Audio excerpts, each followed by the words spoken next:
What's going on, everybody? It's my first official live of 2025. Excuse me.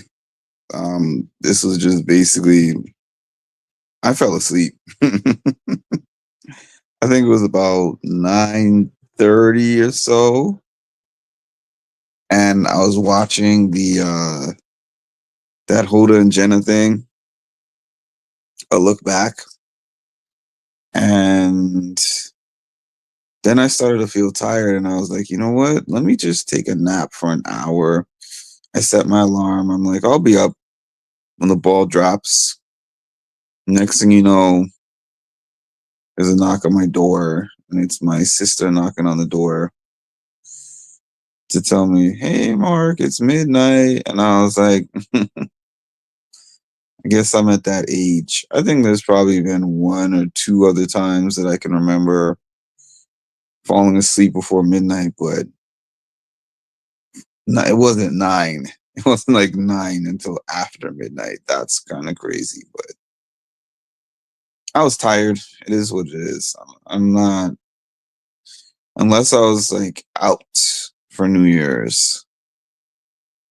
Um, I wasn't going to be doing anything. For years, my family and I just sits and basically watches the ball drop on TV, performances, people acting crazy in Times Square. I've never been to Times. I mean, not I've never been to Times Square, but I've never been to Times Square on New Year's Eve, and I don't feel a desire to. So, Happy New Year, Chiricity. So yeah, this is the first live of 2025. And as the days go by, I'm like, there's only a few days left until my interview. It is January 1. My interview is January 6. So I have 5 remaining days. Where are we at here? I have 5 days until this interview. Hold on, let me drop some of these videos. I think I actually heard Jay-Z say it best where he says, when you go and speak to someone about, your endeavors, what you're working on, because they don't understand it, they're going to project their fear onto you. That's them being fearful of what you're about to do, because to them it's a risk that they would never ever take in their life. So here you are asking someone who has no concept about what you're doing, never actually took a risk in their life, never even walked the journey that you're on for a day. They have no idea how you got to where you are or what you've been through to get to where you are. Their immediate response is going to be based on what they would do. You can't ask somebody what they would do about your life. You have two different lives. So that's my short answer. That was just some, I don't know why I dropped that. Actually, I do. That was some quick life advice from Coach Shar. By the way, you are now tuned in to Mindful Reality, the channel that covers reality TV from a mental health perspective. What's up, family? It's Mimi from Big Brother Season 25, and you are now tuned in to Mindful Reality with Mark. I need for y'all to stop what you're doing and make sure that you like, comment, and subscribe, because the math ain't mathin', okay? You heard her. The math ain't mathin'. Okay, so the reason that I played that clip from Coach Shar is because I actually mentioned to somebody, I said this on one of my other lives, that I mentioned to somebody that I want to host my own event, my own reality TV event. Now, what the event would be about, you know what? I should try to get in touch with.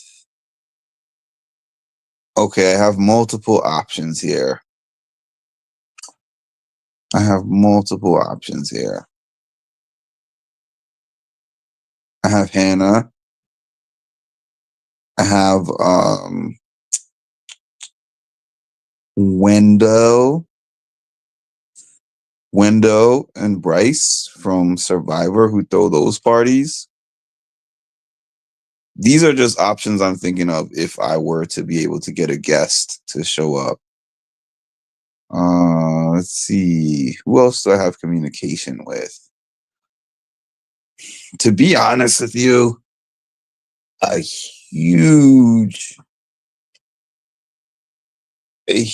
event that I have in my head, mapped out in my head, involves Cara, but the math to get her there, the math is difficult. But then again, nothing is impossible, and I don't necessarily have to pay her top rate. Something that I learned from my dad is that if you rub elbows with the right people, sometimes you're able to get things done. Like if you don't have the resources, you have to learn how to be more resourceful, and that's always been something about my life. Oh, you have another hour. It's 1 o'clock. Oh, for some reason I always thought you were 3 hours behind me. I guess you're only 2. Oh yeah. So what I was saying about what you were saying there, I mentioned to somebody that I want to do an event, and they were like, "Oh, great idea." They thought that the event was going to involve a reality TV star or stars for the sake of a draw for them to be, oh, I have such and such person, so I'm going to do this event, and then let's say I have who won Big Brother 26, Chelsea. Like, let's say that I have Chelsea at this event with me, so I'm going to charge whatever $50 a ticket. When I said that I want to start the event series that I'm thinking of with no guest, they were like, "Oh, I don't think that people will pay for tickets without guests."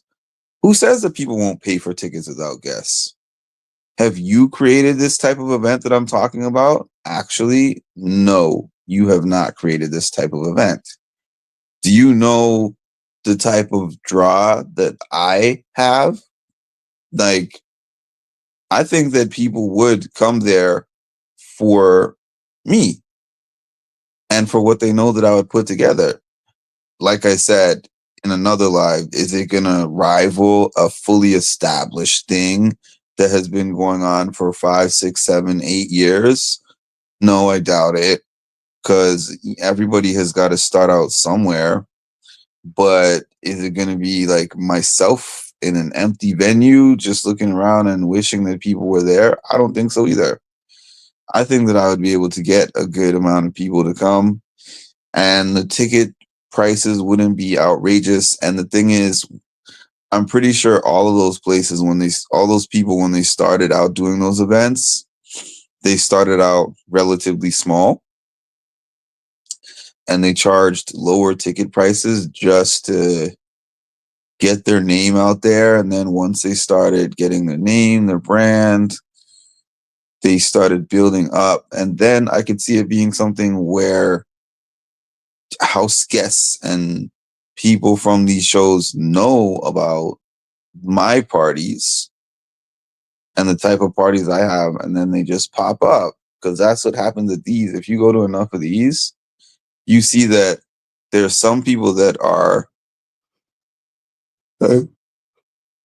paid, I think, like paid guests. I want these high ticket people there. But then there's some other ones that are more like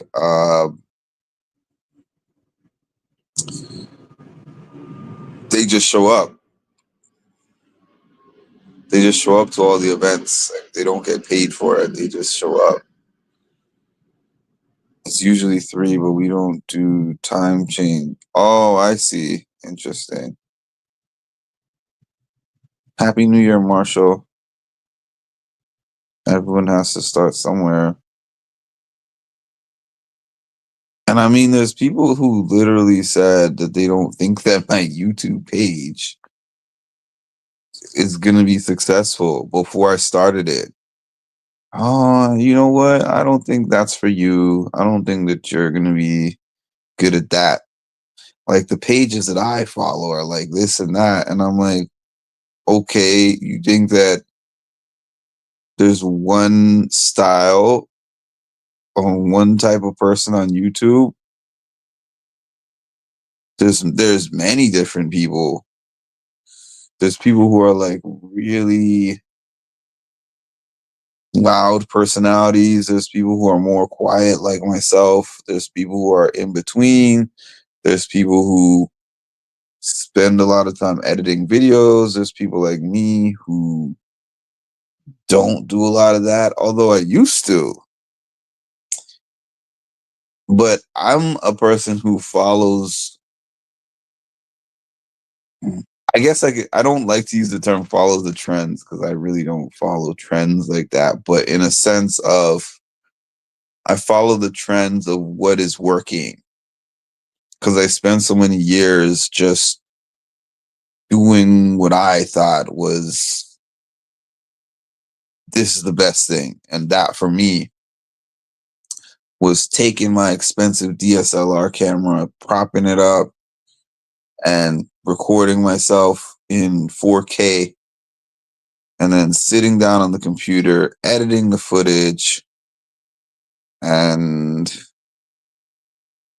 making it all look nice and make beautiful thumbnails and stuff, and then post up the video, and then I would look and see the 10 views, and I'm like, oh, something that took me 3 hours, 4 hours in production time got me 10 views. What am I doing here? So hopping on the camera would get me 100 views compared to the 10 with the 3 hour video. And I can just sit here and speak to people. Not everybody can do this. That's the funny part. I know people who do really amazing pre-produced videos, but if you ask them to hop on the camera and freestyle a topic, which I pretty much do 2 to 3 times a day, they would not be able to do that.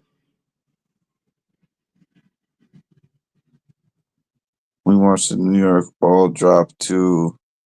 By the way, y'all, I watched that Hoda and Jenna special. I had it on this day.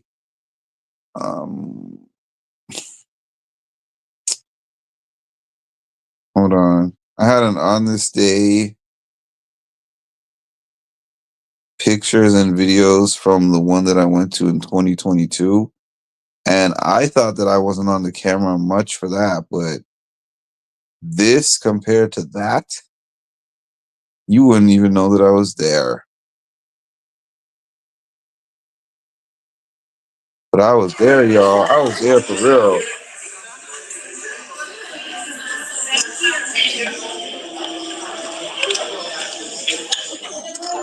Oh, you can't see too good.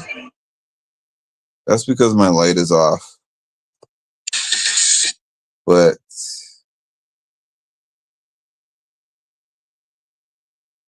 I was in that lounge. I was in that special lounge.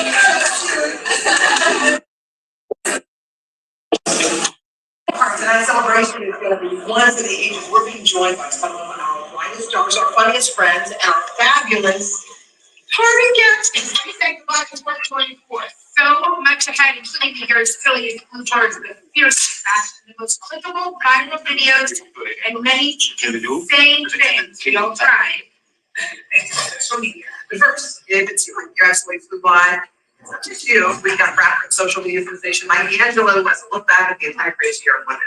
Tonight's celebration is going to be one for the ages. I was in there, and you didn't see me really. I saw myself just because, like I said, I knew exactly where to look for myself. But aside from like me taking my own pictures, you wouldn't know that I was in there.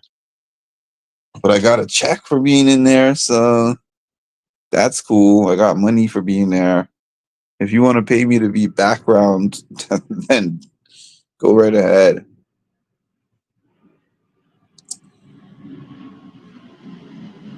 And I'll say this. Some might call it a shot, but I don't. Who cares at this stage? There's some prominent channels that people follow that do not engage them.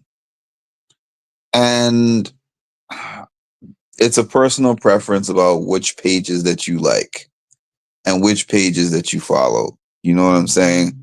I know I'm not going to sit here and think that 1,300 subscribers that I have here only watch my channel.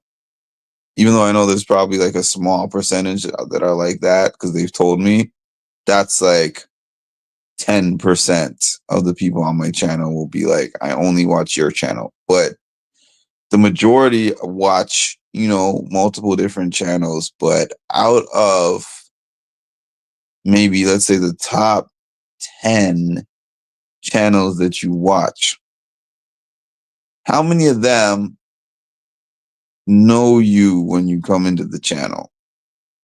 And I don't just mean know you like reads out your username, but if you're like, this is my birthday, this is what's going on with my family, this is my favorite color, this is the date that I was about to say the date that I was born, and I already said birthday, but you get the idea. How many people remember all those things and personally engage you in that way? Because for me, the other pages that I follow, well, I don't follow too many pages anymore, but I've been on high traffic pages where the chat is just, even though I used to have a chat like that on my other page, like when I was covering BB24. But even when I had a chat that was that lit, what I would do is that I would do the thing where you could limit the comments to once every 5 seconds. And I would still try my best to read as much as I could. So when I'm saying that because when I go on those other channels, sometimes I'm like typing in the chat box and nobody acknowledges me or anything that I'm saying. And I lose interest because when YouTube was first starting, like YouTube first became a thing, I didn't need chat box engagement. I don't even think they had a live chat. I think they just had comments that you could put afterwards. I don't even think they had a live option, actually. So we were just watching, pre-produced videos, and they would just be uploaded, and then we would comment. But once the chat became a thing, I'm like, I don't even really want to watch somebody's video unless I'm being acknowledged. I mean, if it's some kind of highlight video or something, I'm watching like basketball highlights or football highlights, or if it's like a celebrity podcast interview or something like that, I don't need it. But I'm saying if I'm watching Mark, like if I'm watching somebody like me who is like an unknown vlogger who is just known via what they're doing on YouTube, that could walk down the street and nobody's going to know who they are, type of person, then the engagement part is very important. I was shocked you remembered how my name was put together. I mean, you said it once and it was like, okay, because you were like, it's a mixture of charity and electricity. Charicity. You know what else? When I heard that, when you said that to me, I remember when I was leaving one of my past jobs, when I was working at my first job in the mental health field. So I'm sorry I'm yawning so much. I really just woke up I woke up at 12:02 because my sister knocked on the door and was like, "It's 2025." I'm like, "Okay." um, but yeah, one of my first jobs in the mental health field, I remember when I left that job and they threw me a going away party. It's one of the nicest things that I had ever had in a workplace ever. Actually, I shouldn't even say one of them.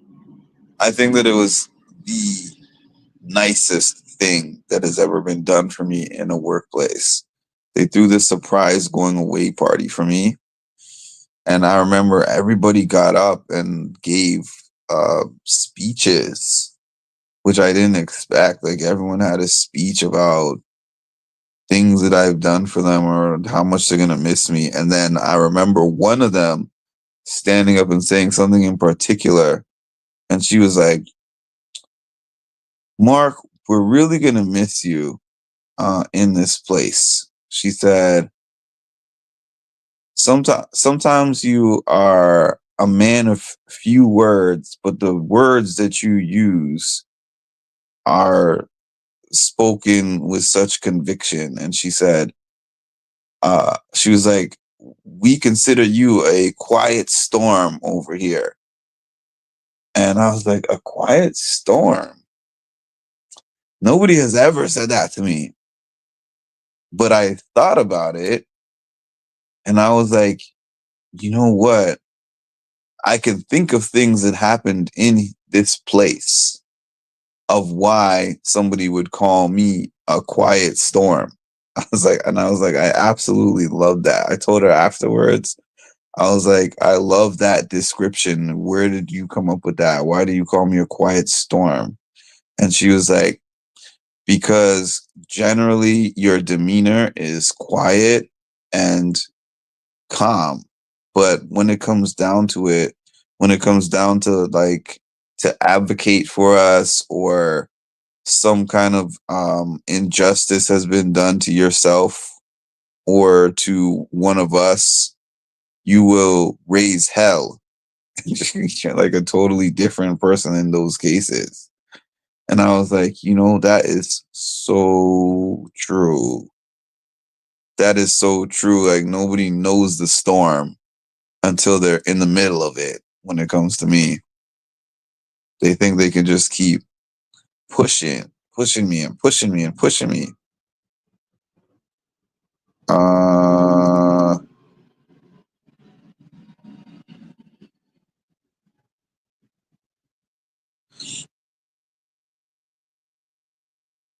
and there's never going to be any pushback, but there sure is. Hi, Ma. Hi, Cass. Cass, wash, wash. Cass, wash, wash. Every time I ask somebody to look at my live at one of those events, they're like, "Who's all here?" Cass, wash, wash. I probably did the same thing when I first saw that name.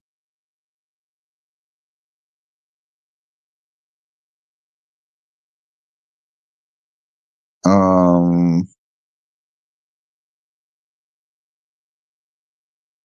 I was taught to speak quietly but carry a big stick. Yeah,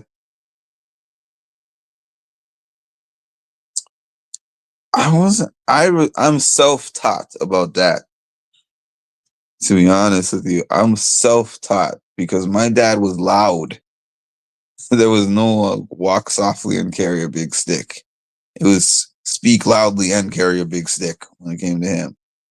My mom is the opposite. She's just quiet, quiet. If she really thinks something has been done to her, she will write a letter. She'll write the hell out of a letter, send it into some board of something. That she got that from my grandfather because that's what he was like. He will find out the bylaws and he will write out a letter and he'll send that letter to the right person or people and take care of it that way. I'm like, letters ain't gonna do what I need to do in a quick enough time. So I will also look up the bylaws. And then I will figure out who I can speak to directly and be like, I'm requesting a meeting. If they don't want to give me the meeting, I can get the meeting. I can figure out how I can get the meeting. I just have to figure out who I can speak to make sure that meeting happens. Because regardless of whether they want to do the meeting or not, there's always somebody that you can talk to.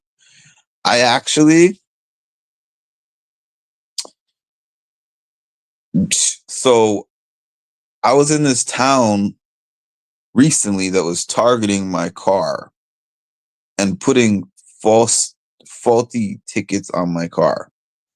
So what happens is there's this town, and then there's a municipal parking for the people who live in that town, and I work in that town. So I don't have the municipal parking tag. So in order for you not to get a ticket at certain times, you have to put the money in the meter, basically. So nowadays, a lot of meters operate with apps. So we have like an app called New York City Park app. Actually, that's not the app that I use for that parking meter. But anyways, there's a parking app that I use for that particular place where you put your car in the designated spot, and then you open up the app. The app has your car in a certain zone, let's say zone 10. And then you put in your zone that you're in, and then it has numbers of your parking spot.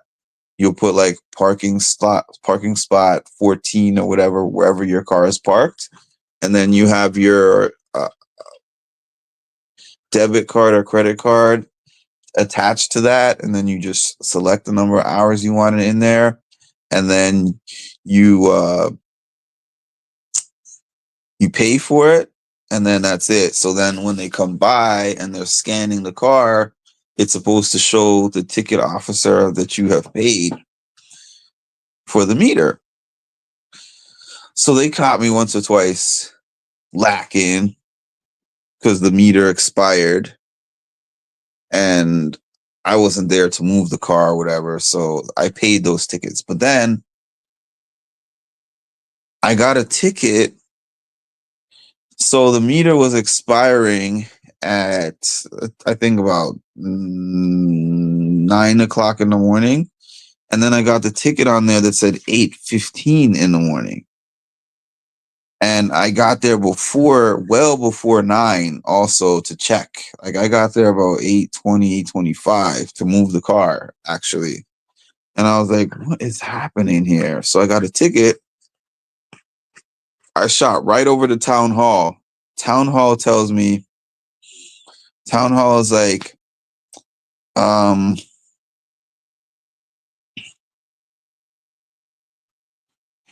they were like, oh, no problem. Show me where you paid and show me the receipt of where you paid. We're going to dismiss this ticket.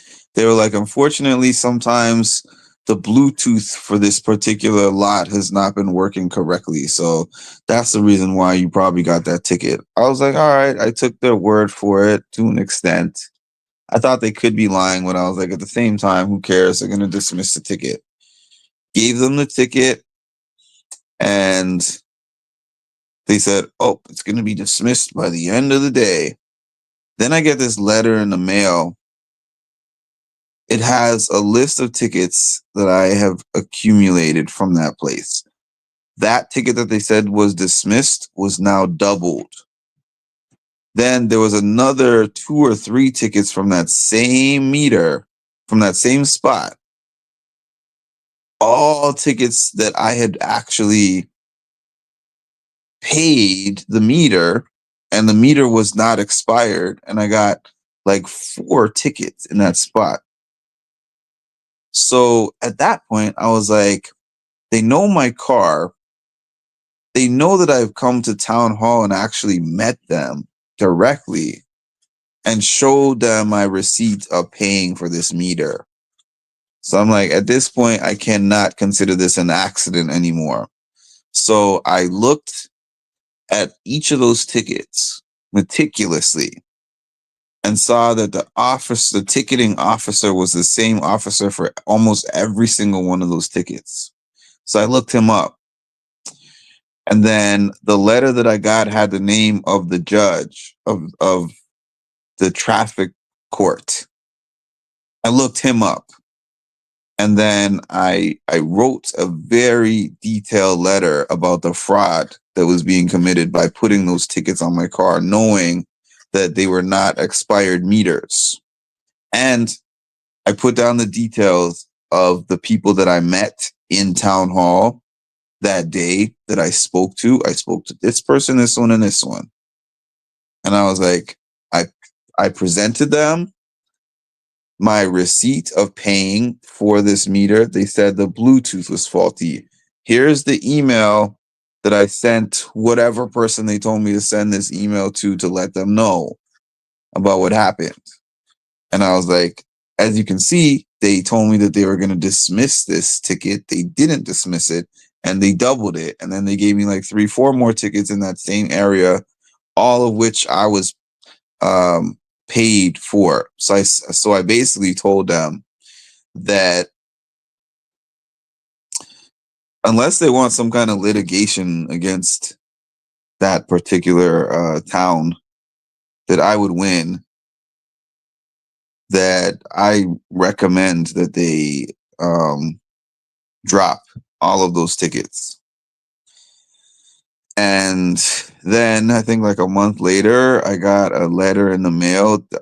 First of all, before then, the judge's secretary was like going back and forth with me through email, telling me that I still owe all of that stuff. And I was just like, my responses again were just very detailed and very, very matter of fact. Like I wasn't playing around about that at all. And then from there, I get a letter a month later. Oh, all these tickets have been dismissed. I was like, isn't that interesting? That's how things have always been with me. I've always been able to, like, I'll let it go for a little bit, but once I decide that this thing has to change or this thing has to be fixed or made better, that's what we're gonna do. Yeah, I'm not necessarily big on New Year's either, but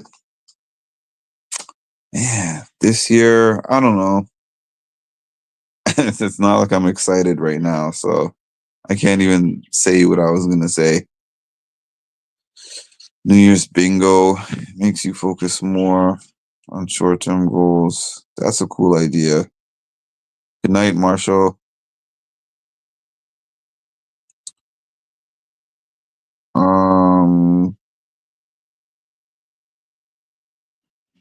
Happy New Year, Edward. What's going on, Edward? Or anyone, you want to hop on my live? Hold on. Where is... How do I do this?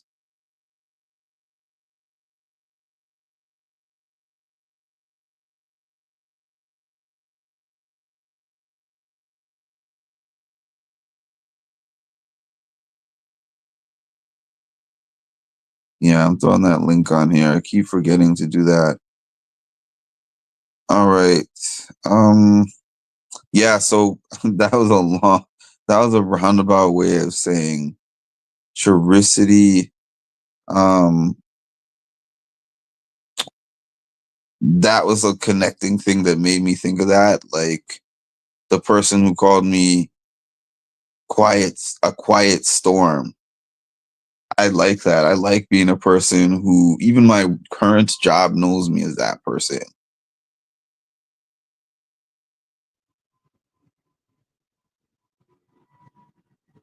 Oh, okay. I had to because I always used to be like, man, I'm not the loudest voice in the room, so I'm not the one who's going to be able to get it done. People look to me to get things done, And the reason why is because I measure twice and I cut once.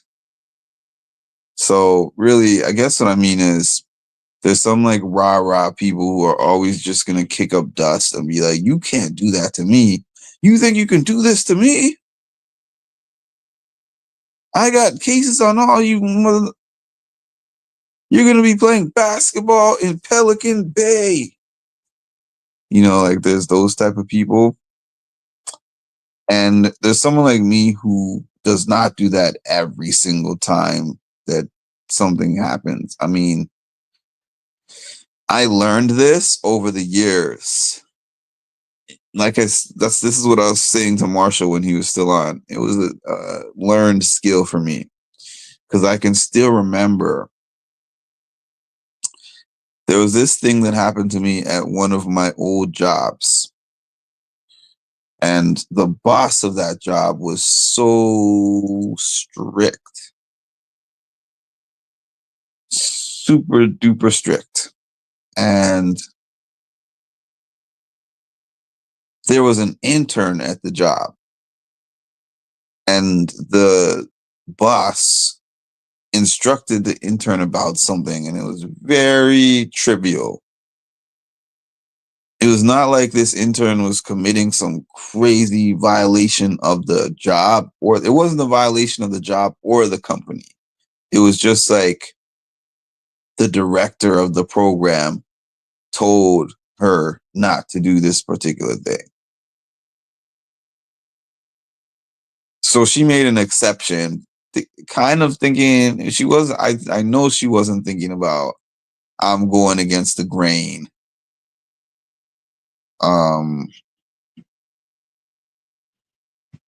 Of what the director told me to do. She just thought it wasn't a big deal, and I think it wasn't a big deal either. So what happened was I vouched for that particular person to my boss. I was like, you know what? It's my fault that this particular thing was done, and don't blame her for it. And the reason why I said it's my fault was not because it was my fault. It was because my boss was threatening to contact the school board that would give her the internship hours and basically screw up her getting those hours. And she had worked almost the whole summer there already at that point. The summer was almost done. So when I said that it was my fault, my boss was basically like,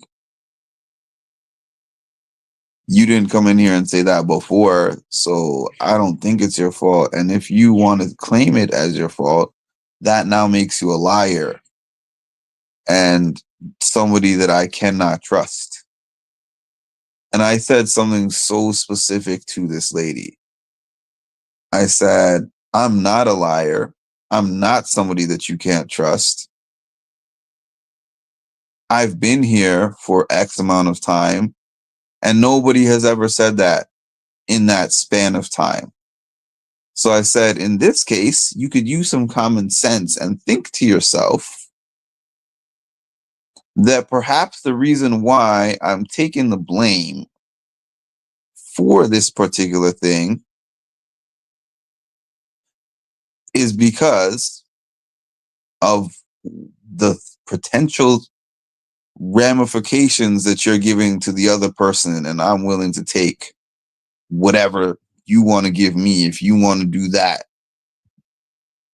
if you want to label me as a liar, you can't trust me, and whatever you have to say, you can do that. But it's to me at that point in time, I would rather my punishment or whatever she wanted to give me than for the girl to lose her internship hours that she worked for all summer. And she was working directly with me on a lot of things as well. Like I wouldn't say they assigned her to me per se, but she was working on a lot of projects with me. So I had really appreciated the help that I had gotten from her at the job. So then this lady is going to tell me like, oh, we're going to figure out some disciplinary action for you. And everybody in here is going to know that you are a low character person who lies. I was flabbergasted because I had been at that place at that point probably a good 2 years already. Never had that reputation with anybody. So I was about to quit because we're talking about how old was I? 2013, which is now 12 years ago. Wow. So we're talking about the 25-year-old version of me who would not look for another job before I quit. I would just quit. And then I had this person in that company who was a very good friend to me. And she saw me walking out of my boss's office and saw me in the hallway. She's like, "What's wrong?" I said, "I don't want to talk about it." She said, "No, we're going to talk about it. Step into my office with me." So I stepped into her office and I said, I told you, no offense to you. I just want to leave. So I'm only in here just out of respect for you. She was like, "No, just sit down in here for a little bit, please." And I said, "Okay." So she said, "Explain the situation of what happened." And I explained everything. I'm like, the director gave this person a specific instruction. She made an exception. I'll tell you what it is, actually. It doesn't even matter because I'm not saying what company it is, and that director is long retired and everything. So she had decided to bring in some food for the program. Hold on, I'm going to read these before I finish the rest of this. I'm totally like that too. I'm patient and play a long game when I come with facts and correct. I don't. Ma isn't here to correct you, apparently. I have year goals at all. I don't like seeing a year as bad because I didn't do something. I just want to have things I want to do without having to stay. That is so dramatic. It's good to have goals, but just because you don't reach those goals doesn't mean you have a successful year. It can be hard on the psyche. Well, some of y'all saw last night when I watched that video of 2023, the goals that I made for 2024, and I was like, wow, I didn't reach any of them. That's kind of crazy. That's a new one for me. The calendar year is just for scheduling appointments to me. Okay, so where exactly was that? Oh yeah. So the intern wanted to do something nice for the members of the program. So she went home and baked some ziti. She baked like a big pan of ziti one day. And the lunches that everybody gets at the place, we got catered lunch, but the lunch was like these nasty sandwiches that would make everybody sick, and you would get half a sandwich and an apple or an orange, and nobody was feeling the food. But so she was just like, let me do something nice for these people.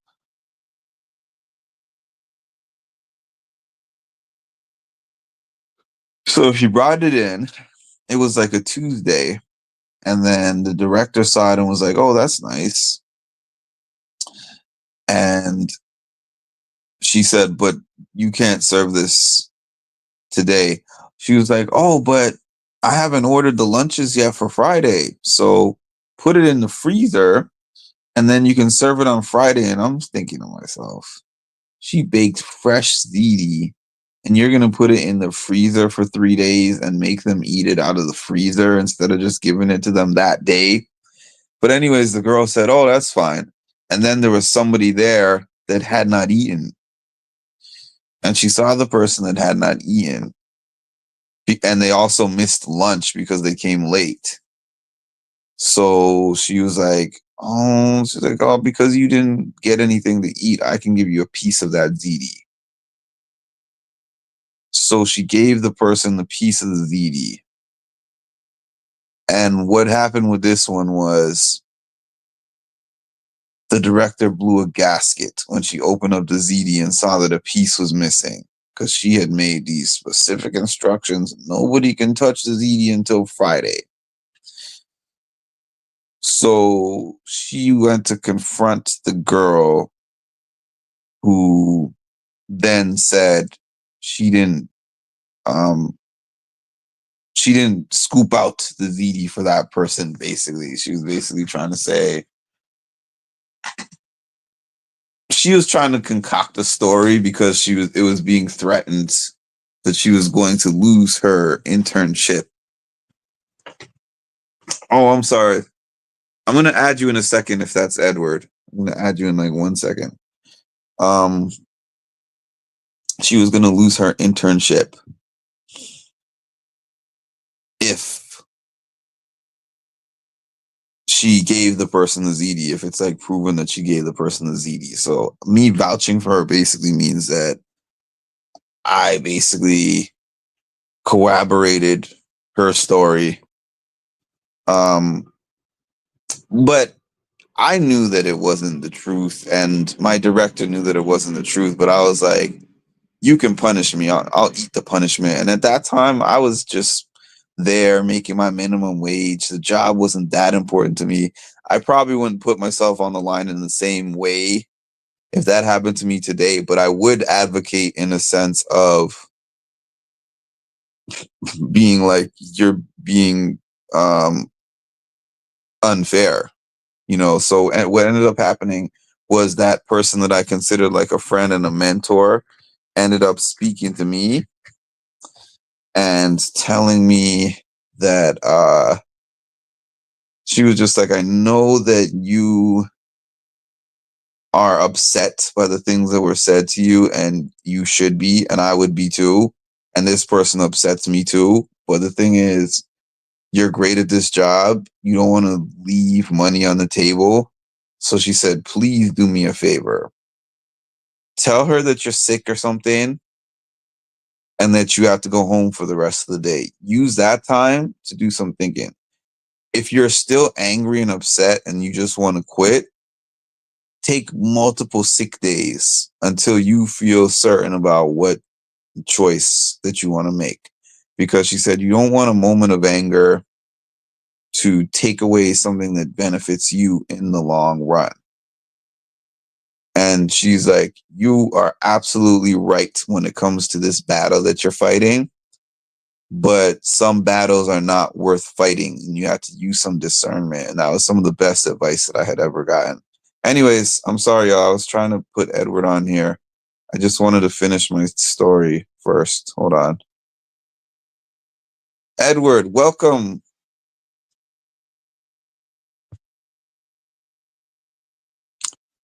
If you're there, I know I had him on hold for a minute.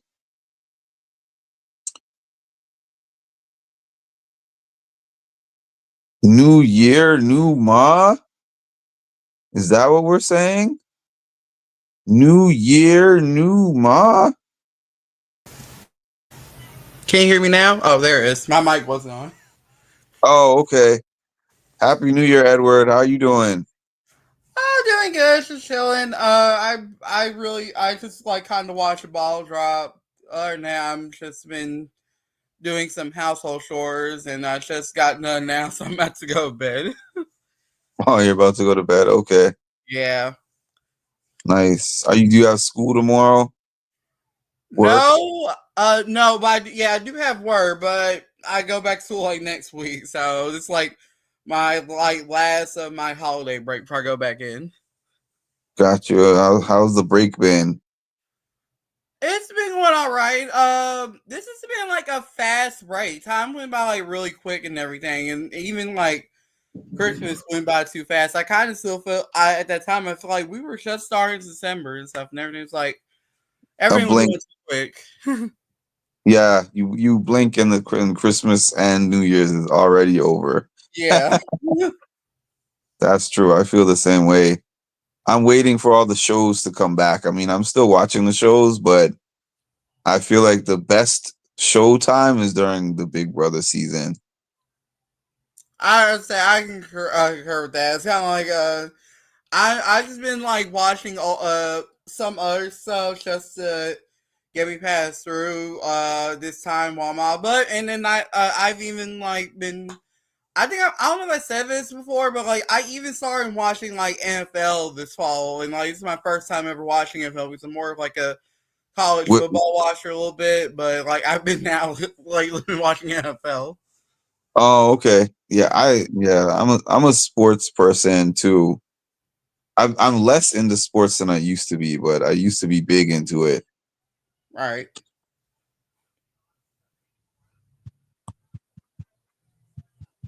Yeah, but what kind of car did you end up getting?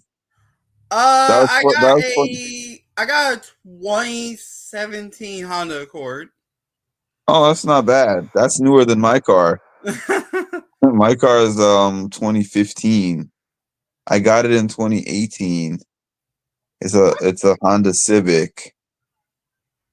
So, but those cars, those cars go forever. I was gonna say, yeah. People told me, yeah, and then plus two, I technically want. I kind of low key kind of wanted a small SUV, and then like when I saw that car, it's like I really liked it, and then when I was like, well, I like the car, and then when I drove it and stuff, it's actually kind of fun to drive a little bit. I really like it. Your Accord? Yeah. Oh, so you came in, you had another idea in mind when you went in, and then ended up with the Accord. Yeah. Yeah, that happens. When I got my Civic, I was coming off of having a Volkswagen Jetta, which I did love that car, but the Right. maintenance on the car was extremely high, like having a luxury car. So, because it's all German parts. Oh, that's true. That's true. That makes sense.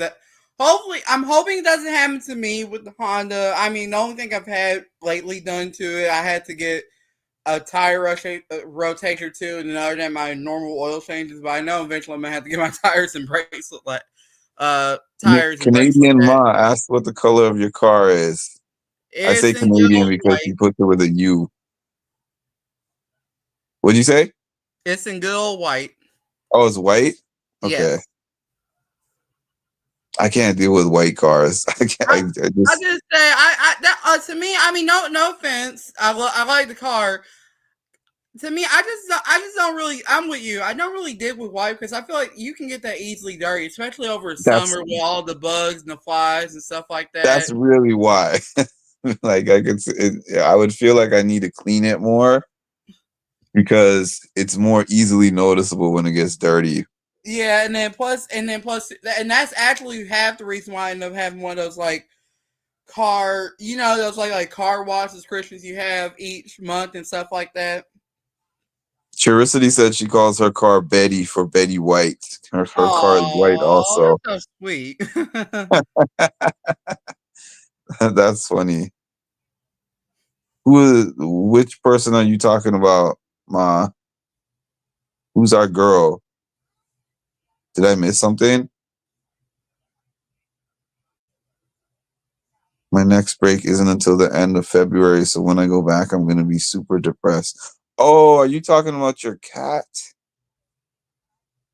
Oh, she's talking about Betty White. Oh, Betty White. Okay. Yeah, yeah, she passed away about like 3 years ago, so it was a sad moment. My family was just talking about how Dick Van Dyke is still alive, and we're hoping that he reaches triple digits. Because I remember they did that magazine cover with Betty White, and it said Betty White turns 100, but it was before she turned 100, and then she passed before she turned 100. Yeah, it was a sad day. I actually kind of I used to well I didn't really watch Golden Girls, but I did like watch her on like other television shows. And I know she was very popular in the game show community, and I think she was married to the guy who did Password Plus. Mm-hmm. I think it was Alan. Oh, okay. Sorry about Yeah, that, she Ma. was Yeah, I remember you talking about your cat. That's why I was wondering if that's what you meant. He was on Masked Singer. Oh, did you see last year they did what was it, a 98th birthday party for him on, I forgot which network. He's I was gonna old. say, I Huh? probably have not. He's old, but he still exercises and goes to the gym, and he's still in his right mind. I might feel like I might know who you're talking about now. Did you watch Mary Poppins? I probably never have. Oh, okay. He was okay. Well, I can't really think of anything. I mean, I know he's done a lot of things, but they're all older than that, so you probably wouldn't know those ones I either. was gonna say, I'd say maybe if I got like a little bit more some clues or whatnot, I probably would know. But other than that, yeah, I probably never would have got it. Not that he's part of my era either. He's like 60 Right. years older than me, but when I grew up at my grandma's house, she had all those old video cassette tapes in her house. Mary Poppins, Sound of Music, uh I Love Lucy, the old Little Rascals tapes, like all this stuff. I watched all those old shows on her videotapes, especially because she had no cable. Well, that is so like that's fun back. That's kind of like fun back then because I'm not gonna lie, I do kind of like those kind of shows, those old classic shows. I fell in love with them more than I do with some of the modern shows because there's not really much out, but there are still some good ones. But I live for like classic TV. I really don't like modern day. I feel like the acting is just so forced. I mean, lately I've True. been into the shows that are more like true crime and drama, those kind of shows. Yeah, me too. But like sitcoms, I find them to be terrible. Most of them, like today's sitcoms. I was gonna say the only one that's good is Abbott Elementary on ABC. Oh, I like that I one. cannot Yeah, go a day without watching it. I like that one. I like Abbott Elementary. I only actually really got into it a few weeks ago because I had seen a couple of episodes, but I never really spent the time just going through it. But I saw like half of season 1, and I was like, "This is really funny." It kind of reminds me of a school version of The Office. Oh wow! I never thought of it that way. I never thought of it that way, but it does make sense when you put it like that. Just I mean, I guess just the dry humor in it, Yeah. and the way they do the cameras.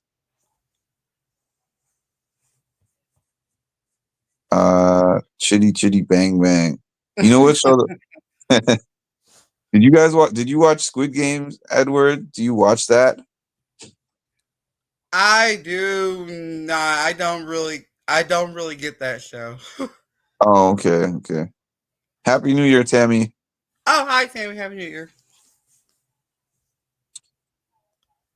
I mean, I've heard people like that show. I heard it's popular, and so I was just trying to kind of try to understand it some more. I'm assuming what I got based on what I've seen is that show just about like some people who lives in this like locked up prison, try to get out, but you get kicked. If you try to escape, you get killed, basically. No, I Oh. mean, you have somewhat of an idea of it, but the thing with it is that these people are chosen when they're outside of that place. They're chosen, and it's because they have these big debts to pay off. So a guy goes around and finds them and is like, "Hey, do you want to play this game?" They don't get the rules of the game. So it's like if you want to play this game, you have a chance to win all this money. So they go in there blindly, not knowing that in order for them to win the money, they have to be the last person standing, and everyone else is gonna die in order for them to get that money. Oh Lord! So it's almost like Survivor. Yeah, if you could kill people. If you could literally kill people, then yeah, it's like Survivor. So they get in there and then they have options after they have the first game, and then the people get killed in the first game, they're like, if the majority agrees to end the game, y'all can end the game. And the majority keeps choosing not to end the game because they're like, you know what, my life was terrible outside of there, and I owe loan sharks and this and that, so I'd rather just be in here and try to win or die. Some of them. The rest of them are like, are you guys crazy? Like, I want to live and be outside of here. So season 1 was really good. To me, it was like so good. Season 2, in my opinion, was not as good, and they cut the season so short. It's like 7 episodes. Wow. Okay. I might. Okay. Well, in this case, I might see how to do sometime. I don't know You can when, but try I a might couple of try that out episodes. sometime. Yeah, you could just Because you the could check way out a that couple you episodes. described it, it's kind of like I might need to check out because I don't know. It sounds kind of like weird and scary, but it does It like give is. a definition of what people would do for money. Yeah, it is. It is. It really is. What would you do for money? Like, you think these challenge people are bad. And then also they made a version of it that is like a game version. It Oh, was I think it's the. I think what's his name? Who's allegedly end up caught in a crime situation, like a legal situation. What was his name? Mr. Beast or something like that, I believe. Yeah. I think it's Mr. Beast. I'm not sure. what was on that version. Yeah, the one that you're talking about, the one they basically turned into a game almost. Oh, okay. I think it was created by Mr. Beast. If not, I don't know. It could be. I don't know. It could be. Um. Oh, so it's New Year for you now, Charicity. Happy New Year, Tristy. What else have you been watching, Edward? Let's see. Well, let's see. Well, I would say I've been watching like Hell's Kitchen, but I know they're off for a week, so they probably won't come back until like next week. Kat said Mr. Beast had a YouTube version, so that's probably what you're talking about. There. Okay. Well, all right. Thank you, whoever said that. I thought Yeah. so. I was like, somebody. I thought so. Somebody made a version of that. Thank you, Cass. Let's see. Well, let's see. Right now, I'm watching Worst Cooks of America. Really, not much. I've actually, believe it, I've been like binge watch shows that I used to watch and stuff like that. Because like I think we said earlier, it's hard to find something good to watch. I mean, I maybe feel the if I same dig way. into it, then I'll do it. Not, I don't know why, but I'll just like binge watch to what I've watched before and I haven't watched in a long time just to get a laugh or something. I don't know. And then it's funny when I find a good show, it's like one season and it's over. Exactly. I watched this show called Cross. I think it was on Amazon Prime, about this guy whose wife got killed, and then he went into like some kind of I think he became a lawyer or something like that. No, he wasn't a lawyer. He was in some kind of law enforcement. I forget the exact title of his position, but he was one of the investigators for these different crimes. So he ended up going on a mission to basically find out who killed his wife. But it was another one of those one season things. I was gonna say that's what it seems like most shows. They're kind of like what's the best way to put it? They're almost like a one hit wonder kind of thing. You know what I hate is the fact that all these apps, I feel, have cheapened television. Yeah. Because what I mean by that is each app, like the Apple TV app, the Amazon Prime app, the Netflix app, the Hulu app, they'll make these shows directly exclusive to that app. You know what I mean? Like, oh, this is a Hulu show. Exactly, and nobody can afford. Yeah, I was gonna say, yeah, and nobody can really be affording them subscriptions like that. That too. You don't want to pay $5, $6, $7, $8 just because of one exclusive series for that app. And that's why so many people probably do Fire Stick nowadays. I was gonna say I got I say I have Roku. I kind of watch those like I rarely ever watch what they have for free, but other than that, it's kind of like I usually just go based on what I got my subscriptions and stuff like that. But I might be shorting out something. I don't know. Sorry if I anything much. Yeah, there's nothing I've yet to try out Prime though. I know, but I would like to see what Prime got, but I know they're costly though. But do you have Prime? Do you have Amazon Prime just for your purchases? I don't even have it at all. No. Oh, okay, because I was gonna say it comes with that. Like if you have an Amazon Prime subscription, Prime Video comes with that. I might try that out sometime. I hope they can if they offer like a free trial. Free trial, yeah. They usually have free trials. Like Netflix, you have to pay. Oh, you're like Netflix and a few others. You have to. There ain't no free trials. You can try for the first month after it goes away, or they might have a deal, but you gotta get in that certain amount of time. But before that, Tammy, we got Cara Maria interview, and we have the challenge. What's it called? All Stars 5 coming up at the end of the month. I heard my girl Davon was gonna be in there. I was like, she is. Davon back in it. Yes, I'm excited. I'm not excited about a lot of that cast when I looked at the cast list, but she's one of the people that I am excited to see again. But I don't know why, but I love Davon from her stint on Big Brother. Oh yeah, and Trayers, and I am excited about Trayers too. But what was I say?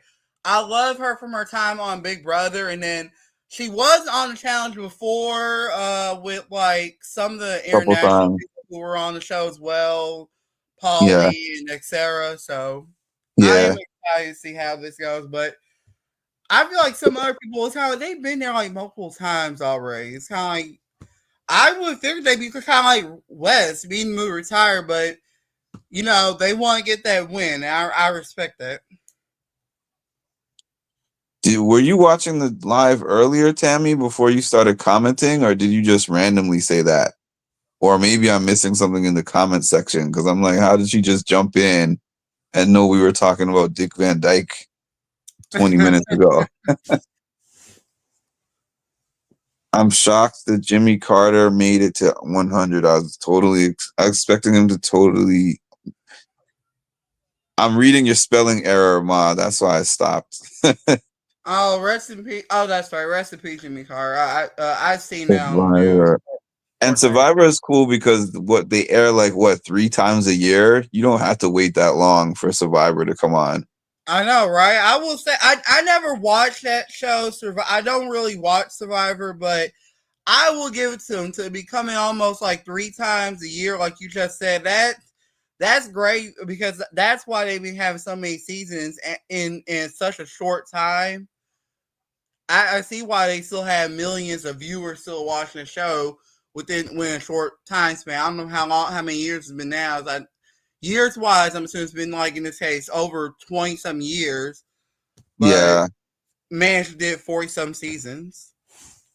Survivor. I just started watching Survivor when I started the page because when I was done with Big Brother, everyone was like, "Oh, you should watch Survivor."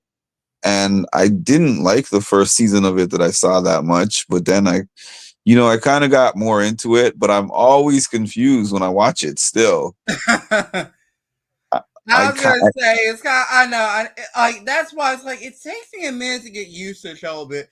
I will admit I do like to watch the auctions.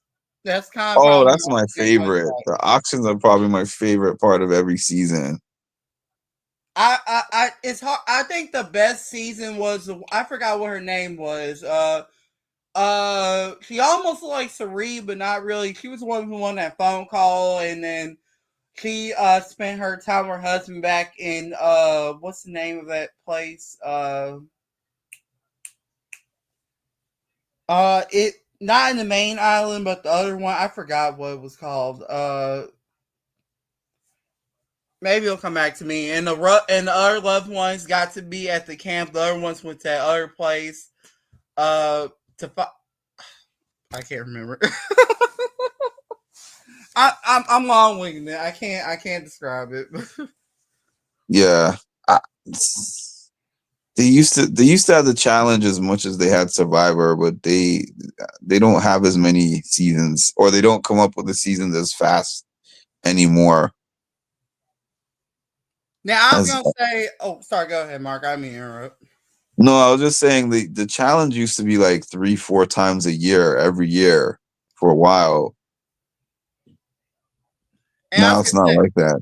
Yeah, I was gonna say, I think now.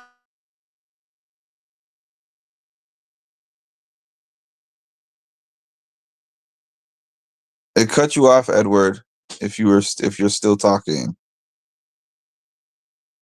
Or I can't hear you. I don't know if anyone else can. Can anyone hear Edward? Oh, he's on buffer. Oh, that was me. Okay, so it was me. So what was the last thing you said, Edward? What I said was like I like what you said back then, and also like challenge usually goes on about one season on MTV a year, and then occasionally they'll throw a second season in on Paramount Plus, Paramount and then Plus, now. Yeah. And then now, since they've done the Challenge USA, like they've done 2 seasons so far. They do have a rotation of. They skipped this year.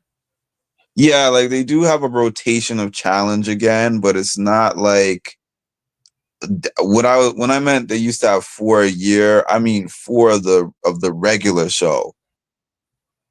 Now they might have 4, but it's like 2 of that show, and then like 1 Challenge USA and 1 All Stars.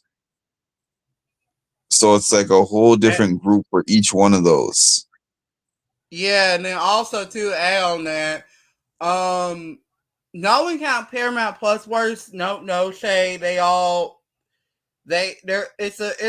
a pretty good price for subscription. But here's why I kind of hate it. They're almost kind of similar to some of the other networks who has these like plus related subscriptions. Every time they like finish a season, it takes them like God knows how many months or years to put it on the app. Season to get on Paramount Plus.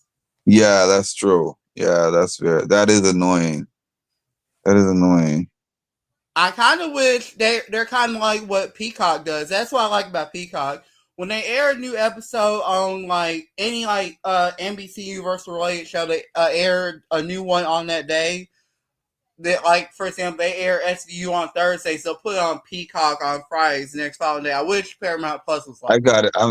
I got so into SVU over like last year. I never watched it before in my life, and then I went to one of my clients' house, and they had this episode on there that was so interesting. So then I was like, let me go back and look at an episode of SVU. And then I just started binging it. And there's still so many episodes I haven't seen. I was going to say, I know it's going to be a lot to catch up on, but they're worth it. I really don't have a real favorite season of SVU, but I do have a lot of favorites. If we had the time, I would go through a whole list, but I'm not going to do that. But there's a lot of good episodes out of their entire series. Yeah, I love the series. I really do. I hate the episode, Edward. I hate the episodes where they go through the whole thing and they have all the evidence, and then the defense finds something that makes the person withdraw at the end. and then the episode just ends like that. Oh well, we dropped all the charges. I'm like, man. I know what you're saying. Like I know at times where some episodes, when it comes to basically the law part of the It's Law and Order realistic, yeah. franchise, some of Yeah. everything goes right, sometimes goes wrong, and then like some things, there's like a big twist and turn that I honestly did not expect. Yes. And yeah, that's like. But then sometimes they'll do a thing, and then at the end it'll be a part 2. So you'll think it's over, and then you have another episode where they figure something else out on how to convict the person. And as I say, Mark, while you binge watching, I know. Well, I really know. Luckily, you got time because they do come back the 16th, so you have approximately 2 weeks, so you got plenty of time there. But when you get to that very last new episode they have now, you need to watch it. I'll put this out for you now. That was probably the most intense episode I have watched in the modern era of Law and Order. I will put that out at least for you. Which one is that? I forgot the name of it. It's the last new episode. It's the current episode they have now, the current newest one. Short story. Oh, really? Okay. Yeah, it's short story short. I'm not gonna try to expose too much, but Creasy got locked into a what like they call it, a bodega, so to speak, in New York. There were some women who were trapped, men trapped 2 robbers. Benson came to rescue. That's all I can kind of tell you because I don't want to spoil it for you. You gotta watch it. Okay, I'll check it out. And yeah, Curiosity, I didn't watch SVU. I honestly, before 2020, there's very few things that I really watched on TV. And then when I was trapped at home because of COVID and everything being shut down here in New York, I was like, let me try other shows. One of the first ones that I got into was How to Get Away with Murder. I was like, this show is so good. I never watched it, but I've heard that show was really good. With Viola Davis is an amazing actress. She really is. I mean, in everything that she's done, but especially that. She was so good. She was like this lawyer that taught this class, in this college class, and then she was also like a functioning alcoholic. So she was so good in the class and in the courtroom, but her personal life was just in shambles. It was a mess, yeah. She would get home and then she just takes the bottle and she's just downing the bottle, and it's like, wow, she did such a good job in that role.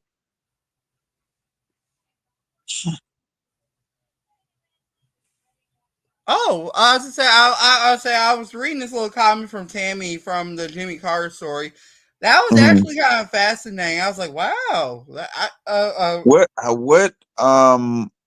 What made Jimmy Carter call? That's what I want to know. What made Jimmy Carter call your dad? Was he campaigning? I don't get it.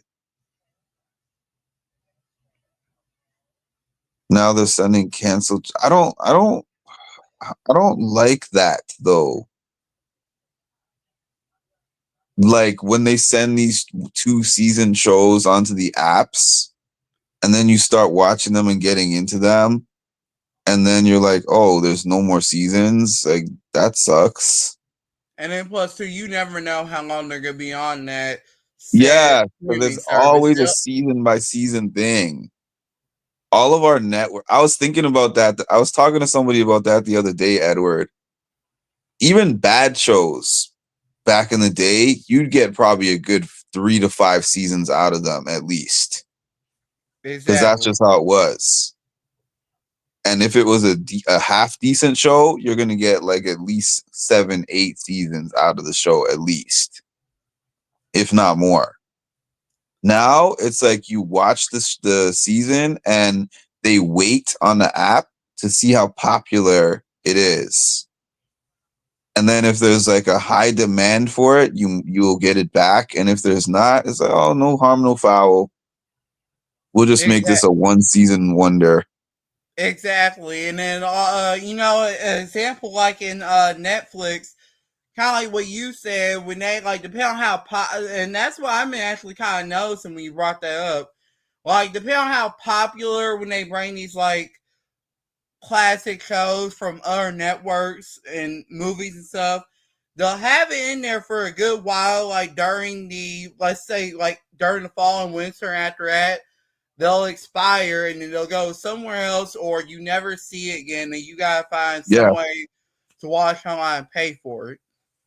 And the other thing that sucks too is even when they do have multiple seasons, sometimes they, especially Netflix, they make you wait so long in between a season. Especially on their own shows. They do. Oh, yeah. Like they'll put a season on this year, 2025. Now it's 2025. And then it'll be like season 2 is coming and it'll be here like 2027. I'm like, how are you waiting 2 years between a season 1 and a season 2? Oh, no. And it's not even like it's canceled and that's the reason why it's 2 years. Like it got canceled and then picked up again. It's like they'll announce that there's going to be a season 2 now. Then they're like, oh, season 2 is recording and filming. Season 2 is fully recorded and done, but we don't have a release date yet. Exactly. And I'm like, why? What's going on with that? I don't know. It sounds like whatever shows they plan to do with, when it comes like with actors and stuff, they want to pick and choose what time, and also too depending on how long Netflix want to carry them. Like I saw that I don't know if you watched this show, but the Upshaws, I love that show. That's actually I think one of the longest Netflix shows that they've ever had. I was gonna say, I think that's one of their longest comedy shows, like especially the Black family comedies. That's the longest they had. I'm so surprised they had. Yeah, go ahead. The second longest they had, I think, was Family Reunion with Loretta Devine and Tia Mowry and all of them. But what I was gonna say is because I think they're supposed to have their final season. The Upshaw is coming soon there. And then I just now saw the show called The Night Agent. I kind of fell in love with season 1. I'm gonna rewatch that sometime. But they now came back and they haven't came back, like you said, they haven't came back in about 2 or 3 years. So it's kind of weird how the Netflix production company do their own shows and stuff. It's almost kind of like Max in a way, but I'm still waiting for You to come back. Did you ever watch that show, the TV show You? No. What network is that on? I'm pretty sure that's a Netflix show. And the show was about this guy named Joe who was like a stalker. And he would get into these relationships and the women would think that he just met them organically.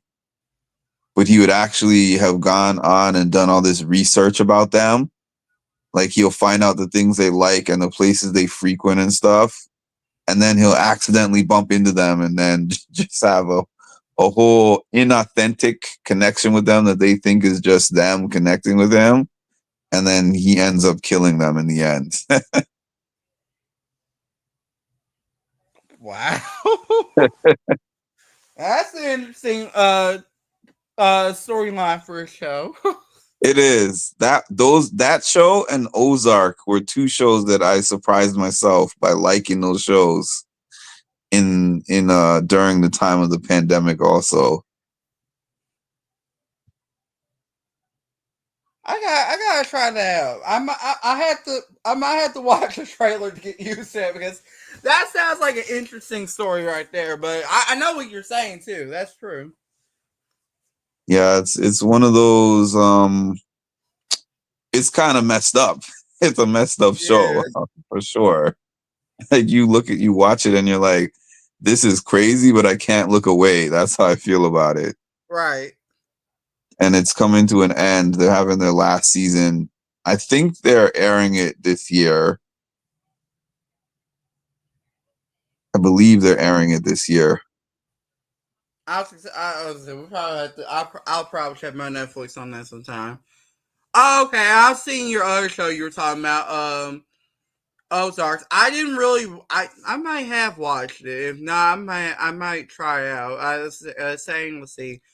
For anyone who's You really, did watch Ozark, or you just know about Ozark? I might have seen like a clip or a trailer of it, or if not, I might have. But I'm kind of reading what Google had popped out. I was like, let's see. That's not like something I might want to check out too. I'm just trying to find something new, I guess. It's so crazy because I didn't look up anything about Ozark when I started watching it. Sometimes I just open up my Netflix and it just shows, the top 10 ranked shows or whatever. Yeah, So recommendations. Yeah, and the recommendation. So I just saw it as number one. So I was like, okay, let me see what this is about.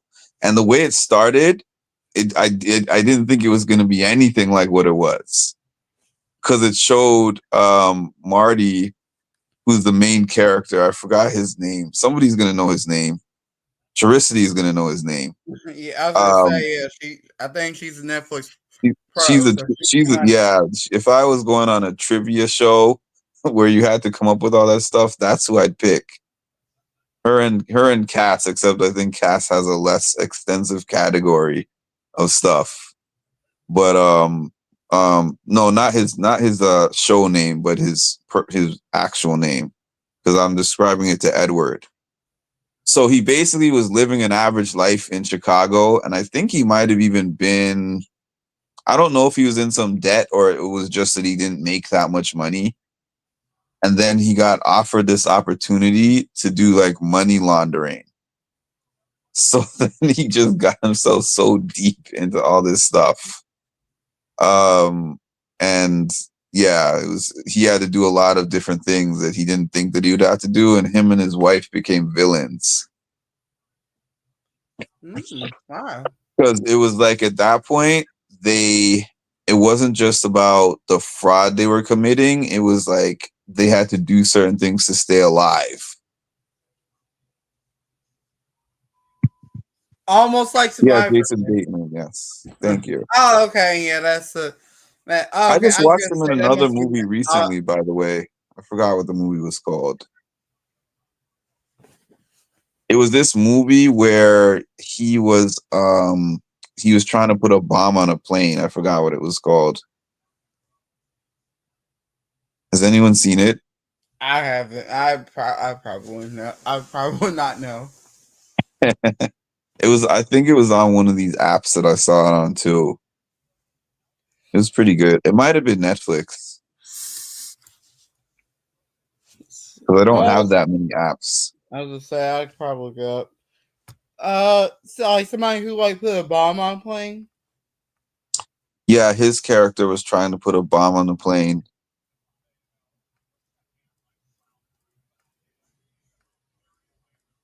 Jason Bateman is Paul Anka's son-in-law. I don't know who Paul Anka is. Who is that?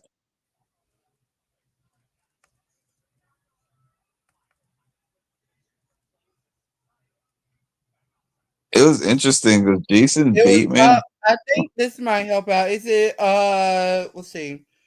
Taron Egan play a TSA agent who faced off with cutting terrorists in the Christmas extravaganza, that kind of movie, a Carry On. Yeah, it was a Christmas movie. Yep. Yeah, that's the one. I mean, it was a Christmas-based movie. It wasn't really about Christmas, but it was Christmas time in the movie. So yeah, that was the one. It's kind of a strange thing. They try to market it as a Christmas movie, but it's really not even close to it. It's not. It was so weird. They were playing at certain parts. They randomly played Christmas music, but I'm like, this is nothing to do with Christmas, really. Because I mean, Christmas movies are more made about like families, God, and all that extra stuff, not what some people see, not what some other like directors and movie productions try to market. Yeah, it was strange. But I did like the movie though. The movie was pretty good. And he was a pretty good villain in the movie too. Now he's more like he plays more villain roles after Ozark. Before Ozark, he was not really a villain, I don't think. Hmm. Let's see. I'll say because I think I know like on one movie he played oh I'm sorry. Wait. Happy New Year, Rocky. Oh, hey Rocky, Happy New Year. I was gonna say I think one time he played a husband. What was that movie I usually occasionally watch? Was I think it was Marriage Retreat or Couples Retreat. Yeah, I remember it. Okay. Yeah, it was that movie with I remember that movie. Faith on Love, and I think a couple more other people. I can't remember the names, but I know Jason Bateman done that movie as well. That was a funny movie. I haven't seen it in a while, but it was funny from what I remember of it. There's not too many classic movies like that anymore either. There was so many good movies at a certain time, but now I'm like I have a hard time finding a good one. I was gonna say one movie that did come by they're about to have coming up. I know there are some good movies. I wish I could see them, but I can't really afford a movie there. I do though want to check out that movie with SZA and Keke Palmer that was kind of almost based on the Friday movie. I forgot the name, and I watched that trailer like 2 or 3 times. I forgot what it was. That's pretty cool, Tammy. That your dad was a civil rights leader. Oh wow! I He love was little also a history damn moments like super that. delegate. Hmm? I said I love hearing history moments like that. That's good for you, Tammy. I wonder if Tammy is behind on the live because these comments are coming in like way later. I know that happens to me sometimes where I'm watching it and then but it's not like I'm not caught up to the live basically. I was gonna say that does make sense because she didn't answer instant. So yeah, I think you are right. She's probably she backed it up so she can catch up a little That's bit up the other and stuff, back yeah. up where we are. Something must have happened to her device. He was a clean cut guy except are you talking about Jason Bateman? Psycho? Do I know that movie? Psycho? I might know that movie. You know what movie was so crazy to me? It's an old kind of an older movie. Not old. I think it was somewhere in the 2000s. But Stalker. Was it called Stalker? You know the movie with Beyonce Obsessed. and Obsessed. That's what I was trying to think Yep, of. I Thank you. watched a lot of clips of that movie. I know I watched the movie like maybe once or twice in Blue Moon, but other than that, I see like clips of it every day. Like occasionally on my YouTube, it just finds its way around. Plus, I That kind of was scary. kind of say I kind of get saved fast today in the fighting scene and then some of her scenes. At the time, I loved that movie, but at the time I would never really liked that type of movie. Right. But nowadays, like I love that type of thing. But what was scary to me was the part of the movie where he was at the party and then the girl like who was obsessed with him, she roofied his drink and then he wakes up in bed with her at the hotel and he's like he opens his eyes and the room is blurry and she wakes and she's in bed with him and he's like what the hell happened here. I'm like that is so scary.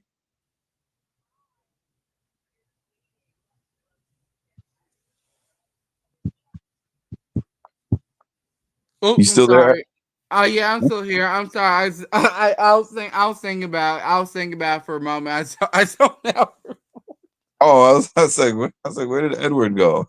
No, I kind of zoned out for a couple seconds. I was actually thinking about that Obsessed movie. I was like, I gotta go back and watch it. I actually want to probably go back and watch it while we're talking about it. But I know what you're. I know what. Yeah, there's a part of it. What happened? So I think what I remember happened in that bar scene. She was trying to come on to him, and he was like, "Oh no, I got a wife, whatever."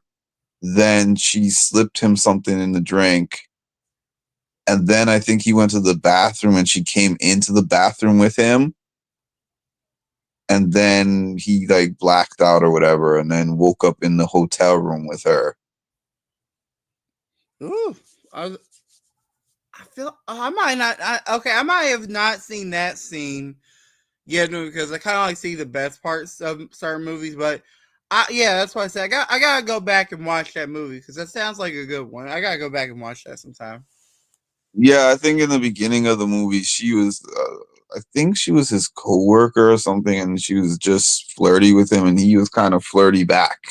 Right. But he wasn't thinking it was really anything, and then she was trying to really come on to him, and then he was trying to put up his boundaries, and then eventually she became like this crazy stalker.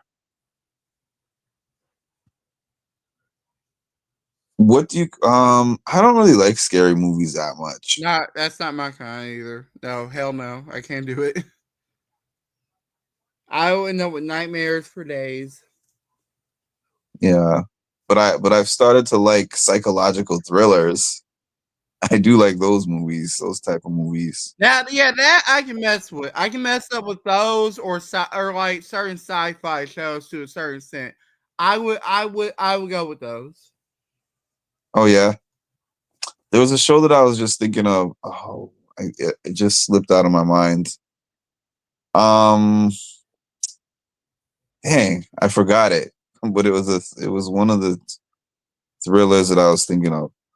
I remember I always think of him with Psycho because of the Bates motel. It looked like moat because of the exclamation points. I like horror stuff, but scary movies aren't my thing. Well, movies, period, usually aren't. I watch movies, but I don't watch a ton of movies. I really don't. That's it right there. I was just saying, I'm virtually the same way. Honestly, I watch more TV series than I do movies. Which is a weird truth, but that's right. I don't have my attention span is not good enough to sit there for like 2.5 to 3 hours on a regular basis. Right. It used to be though. I used to watch movies when I was a kid. I used to love watching movies, but nowadays I'm like, it's so hard to think of just blocking off 3 hours of my day just to sit and watch a movie. When I see that the movie is like an hour 45 to 2 hours, I'm more likely to watch it. For it to be 3+, it has to be like an Avengers or like a Marvel movie. What's it called? What's that movie called that was really good? Avatar. I loved Avatar. That sounds about it because I'm saying like I like to watch those kind of movies, but I can't really stomach. Oh sorry. Excuse me, I'm sorry. I couldn't really stomach 3 hours and stuff like that. I mean I can handle a movie if I'm like not doing anything for about like an hour and a half. Anything longer than that, it's like I'm gonna have to watch it in like a separate time or whatever. I loved 2020 when you could pay a movie theater price and watch the movie in your house. Because then I could pause it, I could come back to it, I could rewind it. Really, they had that? I did not know. I haven't went to a movie theater in a minute. I did not know about that though. Yeah, or maybe because they don't do that in Alabama. I have no idea, but I have not done that in a long time. I did not know about that there a couple times. They have apps for it. They still do it. It's just that they don't put the movies on there. Before, they were actually putting movies right onto these apps. And I don't mean like Disney Plus app or Netflix app. I know Not what like you're that. saying. It's kind of like because I know like from my area, the theaters that we usually have are the AMC theaters. So they Yeah, might like have. I guess if they do, they would have an app to that. yeah, like a movie theater movie. They would actually put it because the theaters were closed. So they would actually just give you the option to just buy it on demand and just pay whatever $19.99 for it, and then have it for a certain number of days. Right, and actually, it's kind of weird too. I always see these strange, like say you watch a video on more like on Daily Motion or somewhere close to it. It wouldn't really be YouTube like that because they know how to get rid of it. Mm-hmm. But they said they can let you subscribe to watch that certain movie and stuff. But it always leads you to a scam email. It's kind of weird how some people try to hack their way into stuff like that. Even I don't know if it's like some kind of way thing they could treat you in the bootleg or something, but that's kind of strange. Mm-hmm. Mm-hmm. I'm the same, Charicity. Like I won't sit down and watch a 3-hour movie, but then I'll sit down and watch 5 hours in a row of a TV show, back to back episodes. Yep. That So, sounds a lot like me. so it's like I'm sitting here talking about the attention span, but yet I don't know. I guess because the episode has a conclusion, but then the conclusion is a cliffhanger. So then I'm like, okay, this is the last episode of this that I'm going to watch for now. Then it's some cliffhanger. And I'm like, if there's another episode after that, I can't resist just going into the next one to see what happened. And next thing you know, I just binged the whole season in one day. Yeah, but now go ahead. Or a couple of days. What were you saying, Edward? Let me see. Mark, I don't think I can hear you. I think you're going on scramble. Oh, there you go. Yeah, I was saying, what were you just saying? Uh,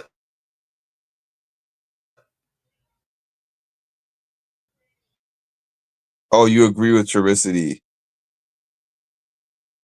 shoot, I think I forgot my thought. That you can't commit I to a was gonna movie. say,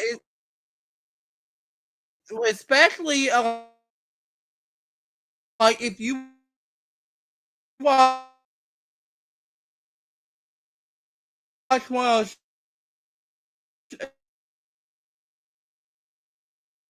you binge watch shows that used to binge watch.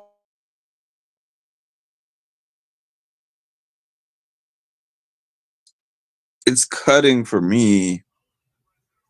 I don't know if that's me or you. Can everyone hear me?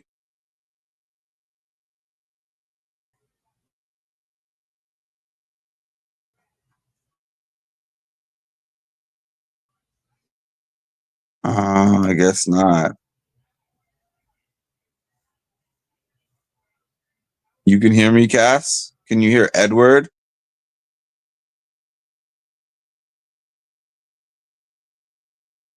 I can hear you. Yeah, I can hear you. Oh, okay. So it was cutting for you, Edward. What were you saying about? I missed whatever the last thing you said. It cut out.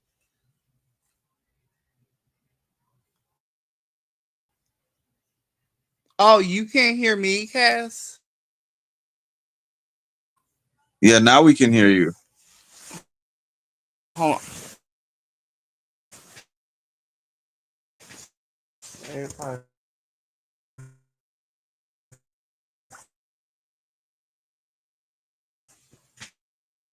It does feel different. It does feel different. I don't know why. But then it's like a movie, you know that you have to sit down and commit to that whole whatever amount of hours it is.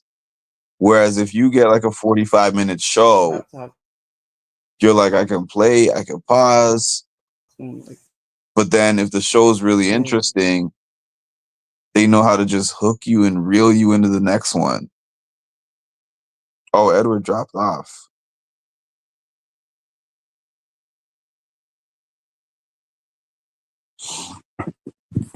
I'm probably going to be on here for another like 15 minutes, actually. So, Edward's back. Let's throw this link back in here.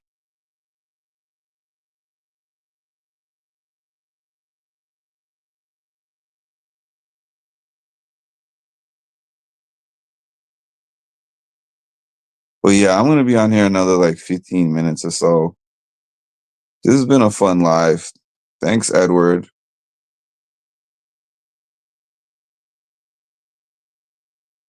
What am I looking for here? Oh my God, Jesus. I know you were just way too stingy with the common sense. You needed to disperse it a little better because these people. I thought there was going to be a time when I get tired of these Mimi video clips, but I feel like I'm never going to get tired of them.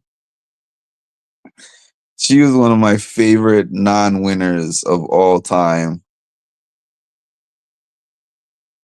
You were Jesus. You were just way too stingy with the common sense. Oh, y'all not smart. Y'all just liars who get lucky from time to time. Relax. Don't give yourself so much credit. Liars who get lucky every now and again. Mm-hmm. That's it. All of this smart and genius and diabolical, all of that, absolutely not. And the funniest part about all of this is if you see her now off the show, she is probably one of the nicest cast members from her season by far. Everybody likes her. She's so nice to everybody. But in that house, she was just like, I hate everybody. Oh, that's okay, Edward. I don't usually end up pausing, but it's like just knowing that there's the option. I can start this, and if I gotta stop and go to the bathroom, heat up some food, whatever the case may be, I can do that. Like I have an out. I have a quicker out. Whereas I can't, once I commit to this movie, I must watch the movie to the end. Otherwise, everything I have watched to that point is a waste. I've had movies that I've watched that it's taken me like 4 days to watch the movie. I'll start watching it. I'll watch like an hour of it, 40 minutes. And then I'm like, I'm kind of tired of this right now. And I have something else to do. Jump into something else. And then I'm like, I'm going to get back to that movie. And I don't end up getting back to the movie. And then, yeah, it takes me a span of multiple days and then it doesn't have the same impact.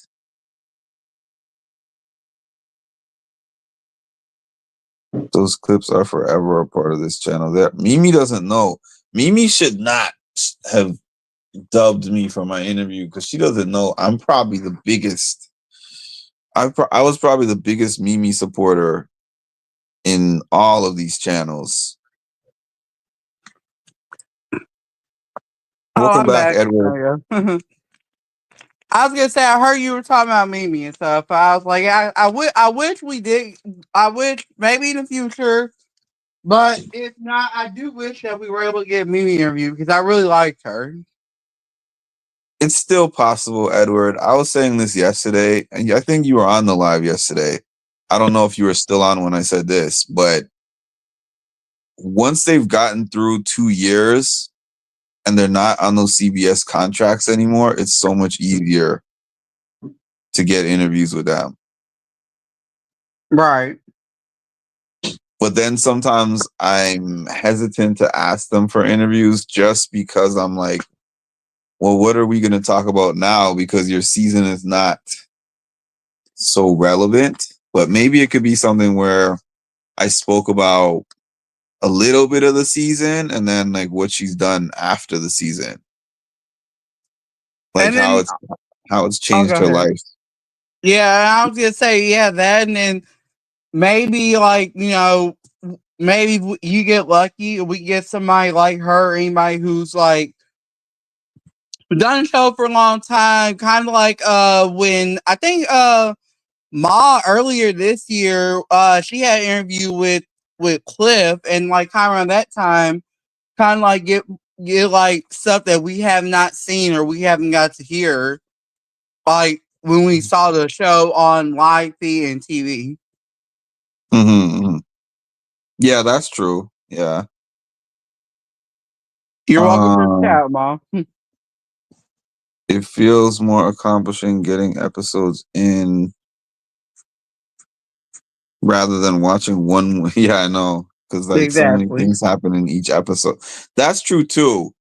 Watching 3 episodes is like 3 different chapters of a book, you know, like a lot of action happens in each episode versus a movie which Especially could be especially if they're like half hour, 45-minute shows. yeah, versus like a movie which could be like a very slow build up that's giving you all the background information for the first hour, and then the next hour you're getting into the action a little bit, and then the ending is when all the when the really exciting stuff is happening. Right. Unless you get a movie like what's that movie called? Taken, where it's just action from the beginning of the movie to the end. If you blink, you miss something. Sometimes I like that kind of movie. Like screw the storyline, just give me some epic chases and stuff like that. I was gonna say I probably have I probably never have watched that before, but that seems like a Twilight Zone kind of thing. It's an episode about someone getting kidnapped and then the main character, going on this mission to get them back. Right. Let's see. I'm not actually going anywhere, but I want to know that I can. Okay, here's the thing, Chiricity. This is the thing that I've learned from asking so many of these different people for interviews. When they say, "Oh, send an email to my manager and tell them that you saw me," that means no, pretty much. So she didn't tell me no. She said, "Yeah, let's get it done." She told me that online when I asked her, and she told me that in person when I met her, but it just the manager never responded to me. They never do. But she seemed like she was willing to do it. I don't know. Edward, Ma's asking, well, like, maybe it's a general question, but you were the one who mentioned the Cliff interview.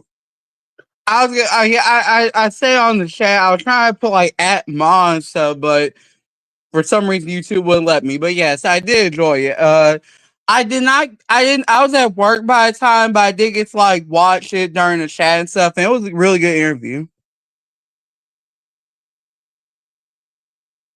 See if she's wanting to be a part of anything upcoming, like Traders or whatever. Get in before. You know what? I don't know if anyone watched BB Canada, but I got screwed because of timing for an interview. I asked Kuzi from Big Brother. Yeah, what season was that? 10, I believe. I think it was 10. Big Brother Canada 10 or 11. I can't remember which one. I think maybe it was 11, the one that Ty won. And she agreed to the interview, and then we were getting ready to schedule and do it and everything. But then she was on Traders Canada. And I think that she canceled the interview with me because of that. She didn't say that, but I think that was the reason why. So it was just bad timing. Oh man, I never knew about that. I do miss that show though, Big Brother Canada. That was a good show, and like I liked it. Yeah. I was like, too bad Paramount Plus got rid of it, and then of course BB Can production themselves they decided to cancel the show and everything like that. But other than that, that was a pretty good show. Yeah, I liked BB Can. Yeah, you should watch the movie Taken. It was a good movie. You know what other movie that I liked? A Law Abiding Citizen. Have you watched that, Edward? That's a good one. To me, that's a good one. This guy, the 300 guy, Gerard Butler, I think his name is.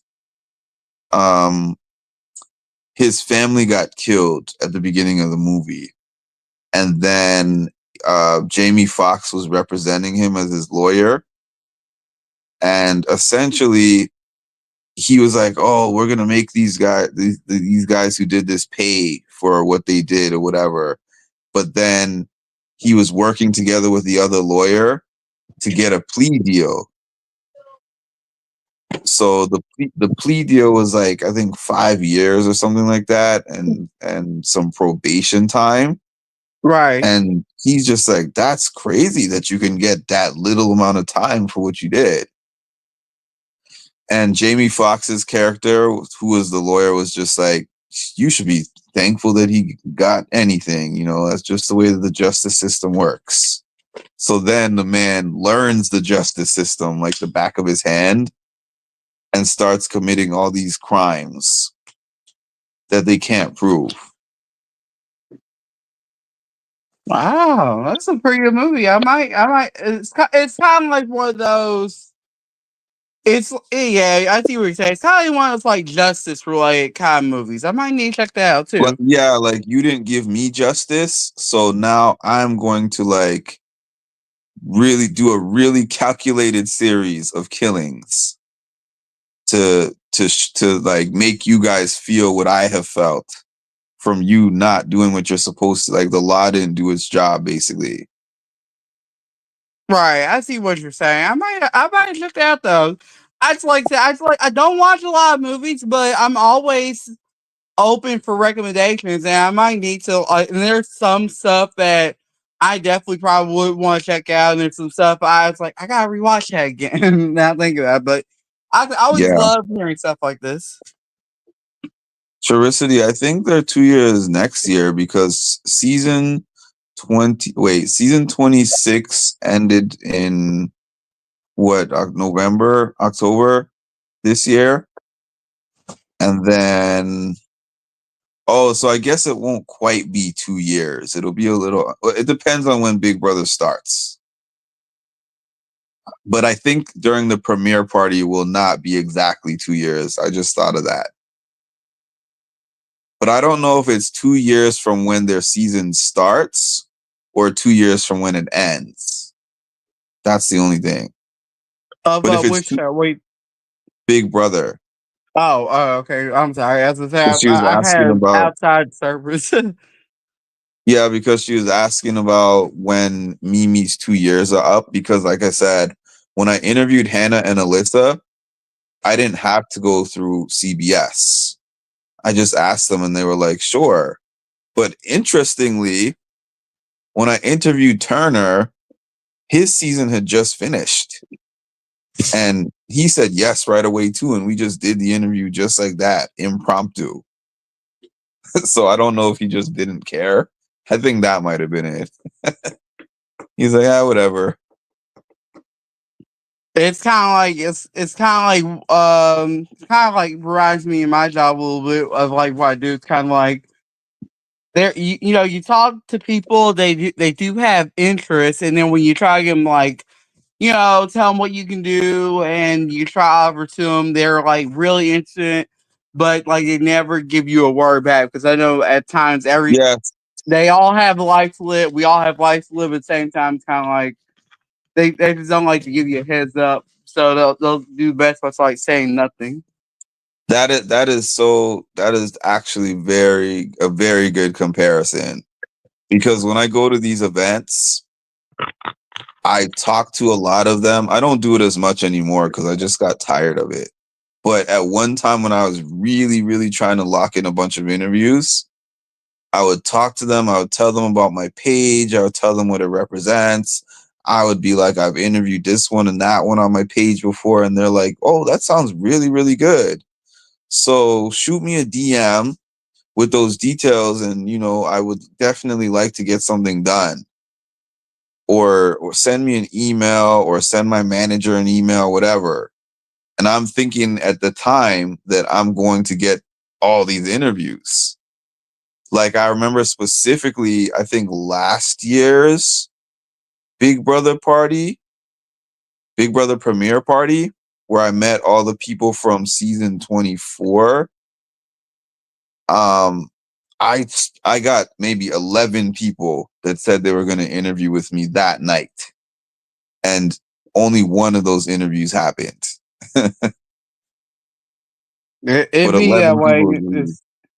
And actually too, it's another thing to think about, especially now with the modern times, knowing that like most of these modern Big Brother players, I guess it's kind of they already have that so much of a persona of living. Basically, they're like social media stars or content creators outside of real people.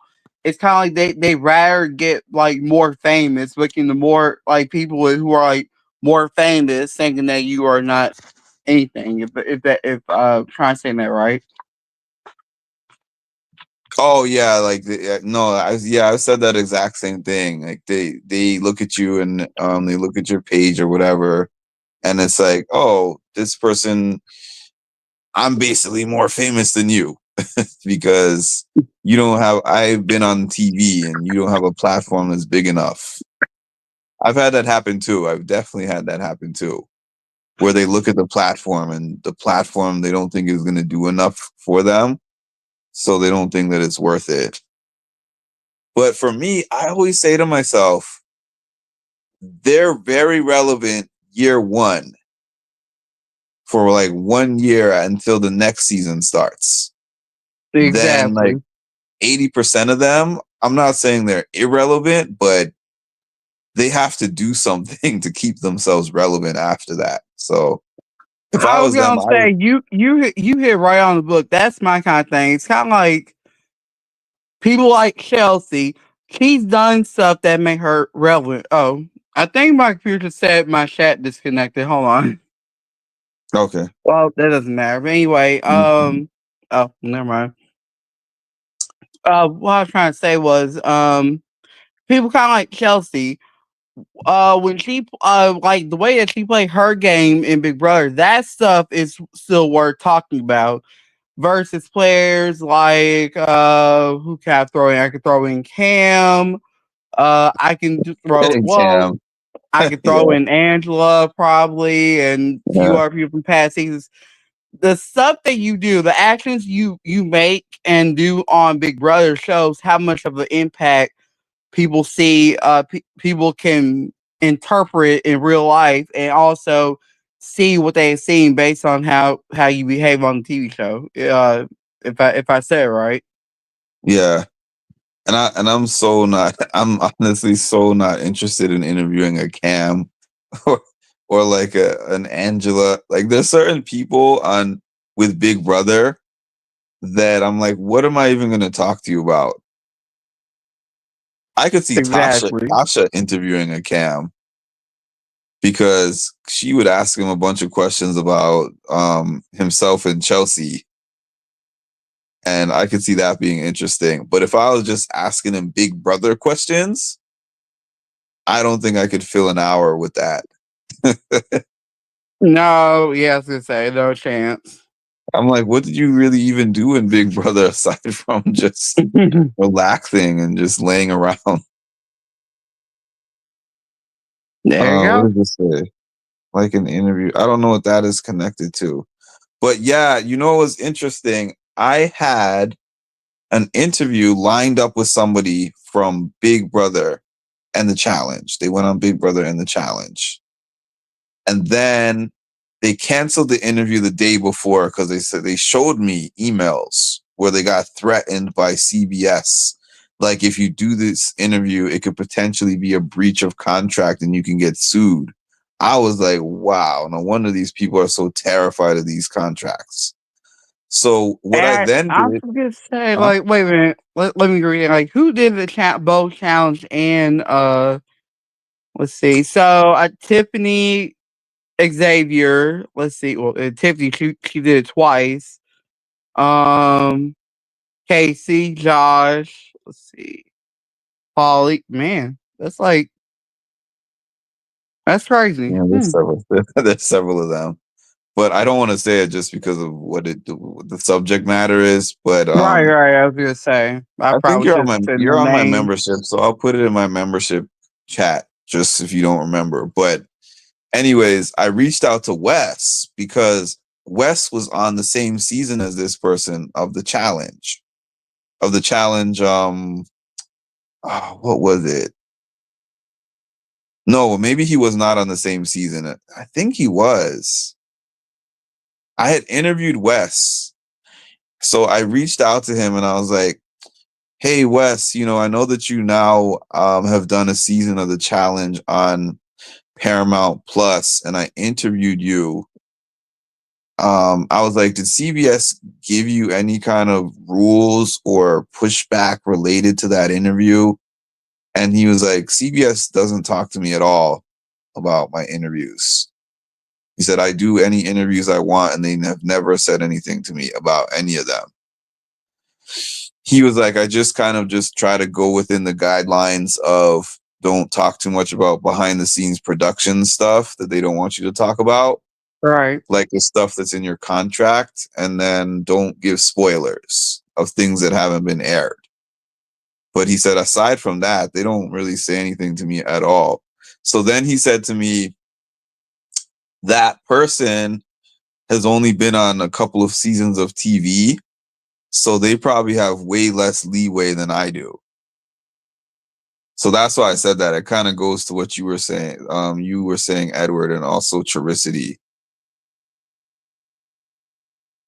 Like, if you're a Wes Bergman or like a Johnny Bananas, or you're even maybe like a Dan Giesling, or people who have just have a big history like a Sari, they're not really going to be able to strong arm those people the same way.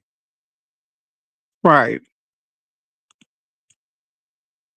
But if you're like a young 24, 25-year-old, first time on TV, and you don't have any kind of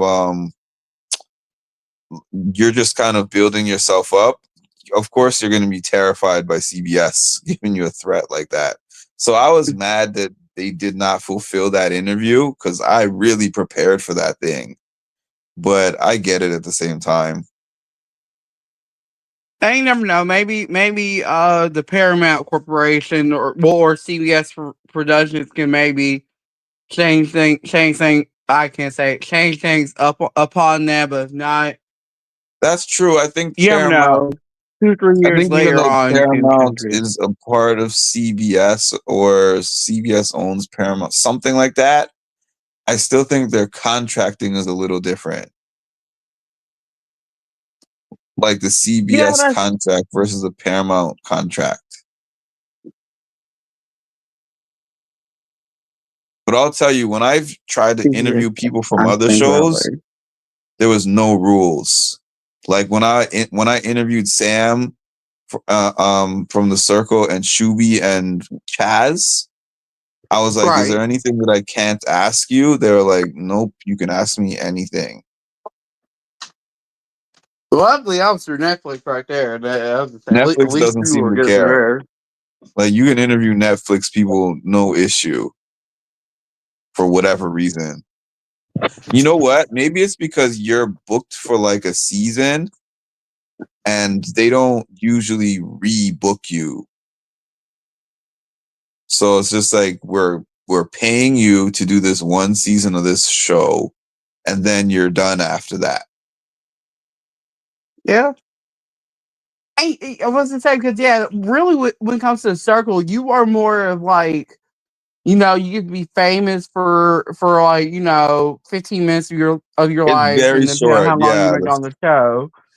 I mean, Honestly, when the only yeah. people they let in twice was Shubham and maybe like one other person. Other than that, they were all like one hit wonders on the show. Yeah, and when those circle people, because a lot of them live in New York.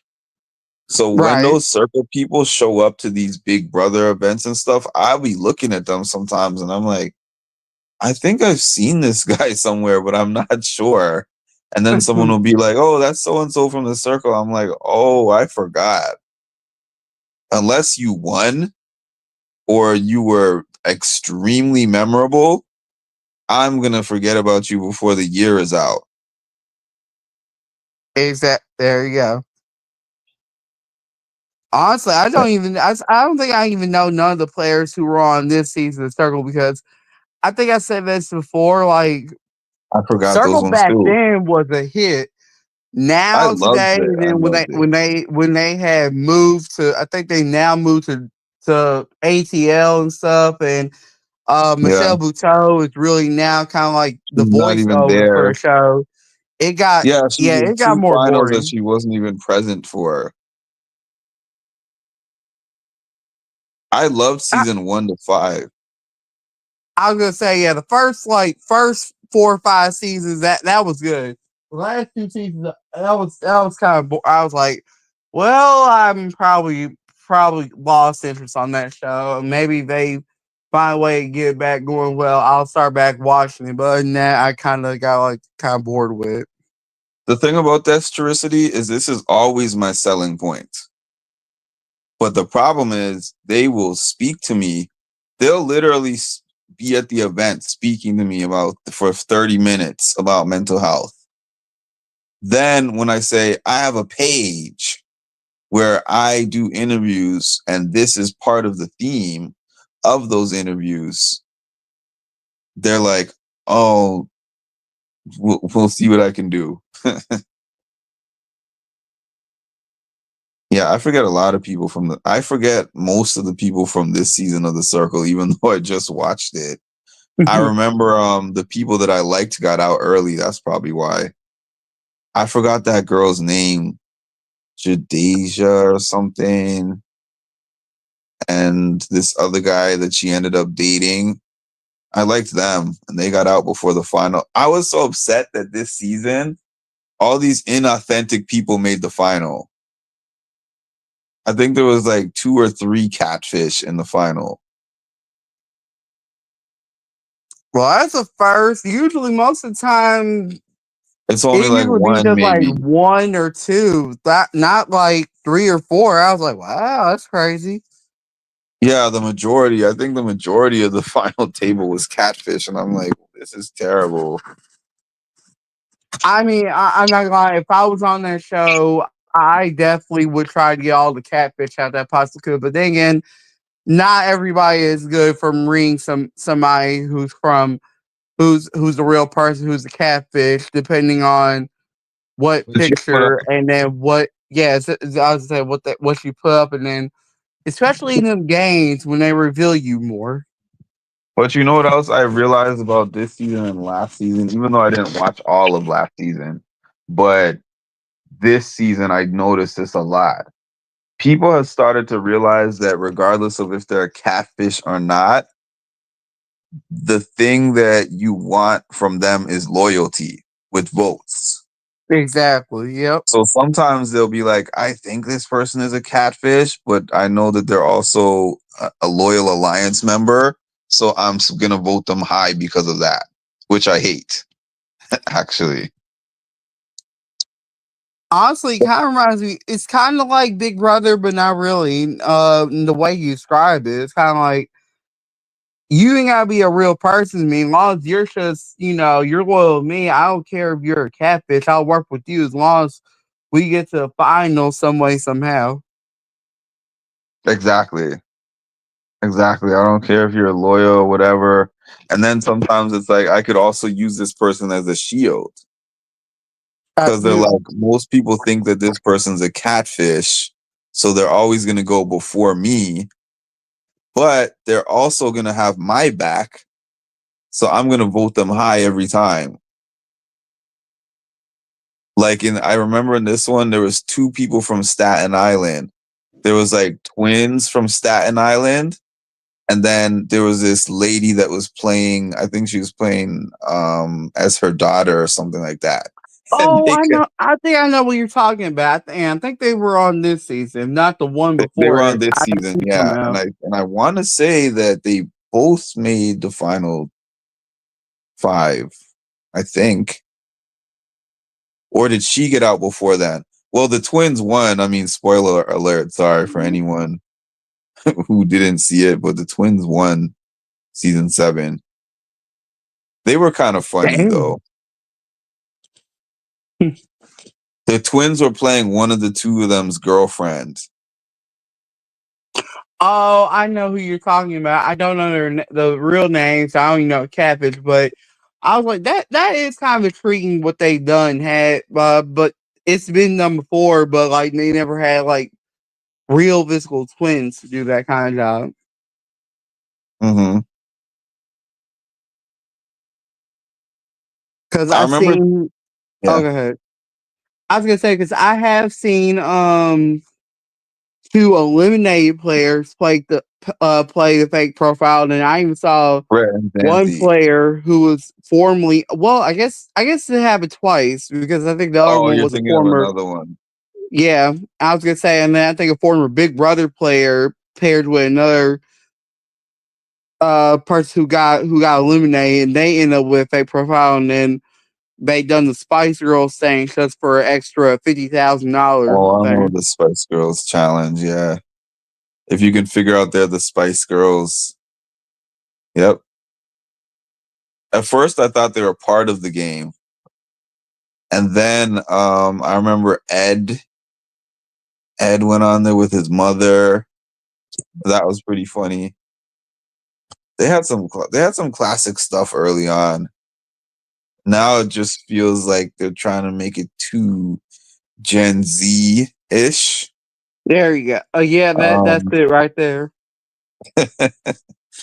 Like they're trying to modernize it so much, but I just feel like some things have simple concepts that just hit really well.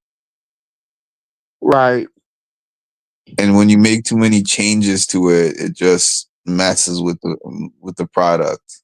And that's actually the exact reason why, because those were the 2 main reasons why I haven't got to really watch it, is because of what you just said right there. They really kind of made more young players, and then Yeah, also they older did. players to play as young players, and then second, with so many of the weird station twists, then it kind of messed up the way it used to be.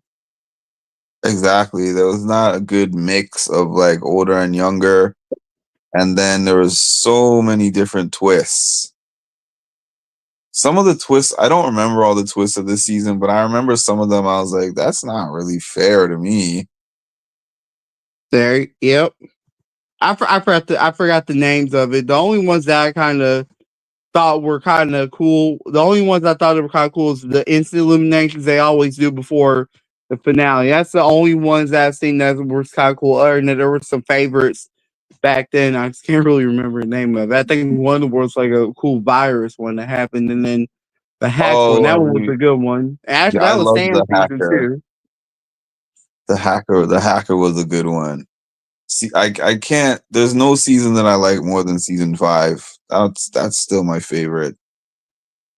I love season 1, but that was just because it was the first season I saw of it. But the one that was the most suspenseful to me was season 5. That had a lot of good drama on that one. So yeah, I see why you said season 5 was one of the best picks. Yeah. And then also like interviewing 3 people from that same season. I kind of went back through it multiple times, and it was funny every time I saw it.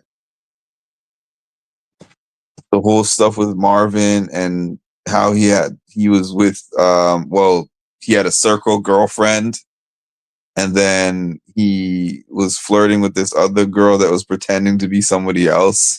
She was a I think lesbian. Marvin was buddies with Sam and Marvin, and then I forgot. I think Brent, and then the other girl who was formerly who was one of the first two that got eliminated.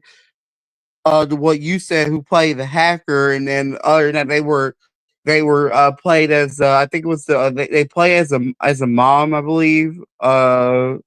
Jennifer, yeah. Yeah, that's it, Jennifer. That's it. Once the twins joined with Kevin, that was it. Oh, Kevin was that guy that I despised. I couldn't stand Kevin, and I didn't know how he kept making it every week. I'm like, how does this guy keep slithering his way back in here? He's like, we have to make the tough decisions. Kevin did not. The thing that I like about getting behind circle players is they have to draw at my emotions somehow for me to make me like for me to like them. And these recent people have not really been doing that so much. I was gonna say I was gonna say that's also that's true right there. It's kind of like, to me, what makes a good circle player is kind of like I want to have somebody. I want to see a player who knows how to use loyalty, but also know how to play more like an open, honest kind of a game that's gonna help them get far. Yeah, you might have to trick a little bit, but other than that, play like a mostly fair, honest game. Like, be a player that people can trust wholeheartedly, the whole house, so to speak. Yeah, and it seems like that's becoming less and less important to a winner on that show. Mm-hmm. University said, yeah, I remember when I was posting about season 7, we were on the same page about that. All these fakers and liars made the final table, and then there was no Michelle. I'm like, how do we have 2 finales without Michelle? Michelle was a huge part of what made those good. She was just doing the narration. I heard that she had scheduling issues though, which Michelle does a lot of things actually. I was gonna say, I know. I think probably because that first season she didn't do it because I know she done. Well, outside whatever project she got going on. I know, of course, she done Survival of the Thickest, that show that's on Netflix. I've seen that. Yeah, Survival of the Thickest. And then, yeah, that show was good. I usually been watch every once often. That was a good one. I think I've heard they're supposed to do another season, but I haven't heard word. And she does stand-up comedy. I actually went to her stand-up comedy show a couple of years ago, and it was really funny. I say, yeah, she's a good actress. She does a lot of good TV show stuff. I just haven't like watched as many, so I gotta get back into it and stuff. She's an actress. She's funny. She produces some shows. She writes for some shows. She actually, I think she's an executive producer on The Circle, as a matter of fact. So she does a lot of the writing and the directing and the casting. I think she's involved with as well.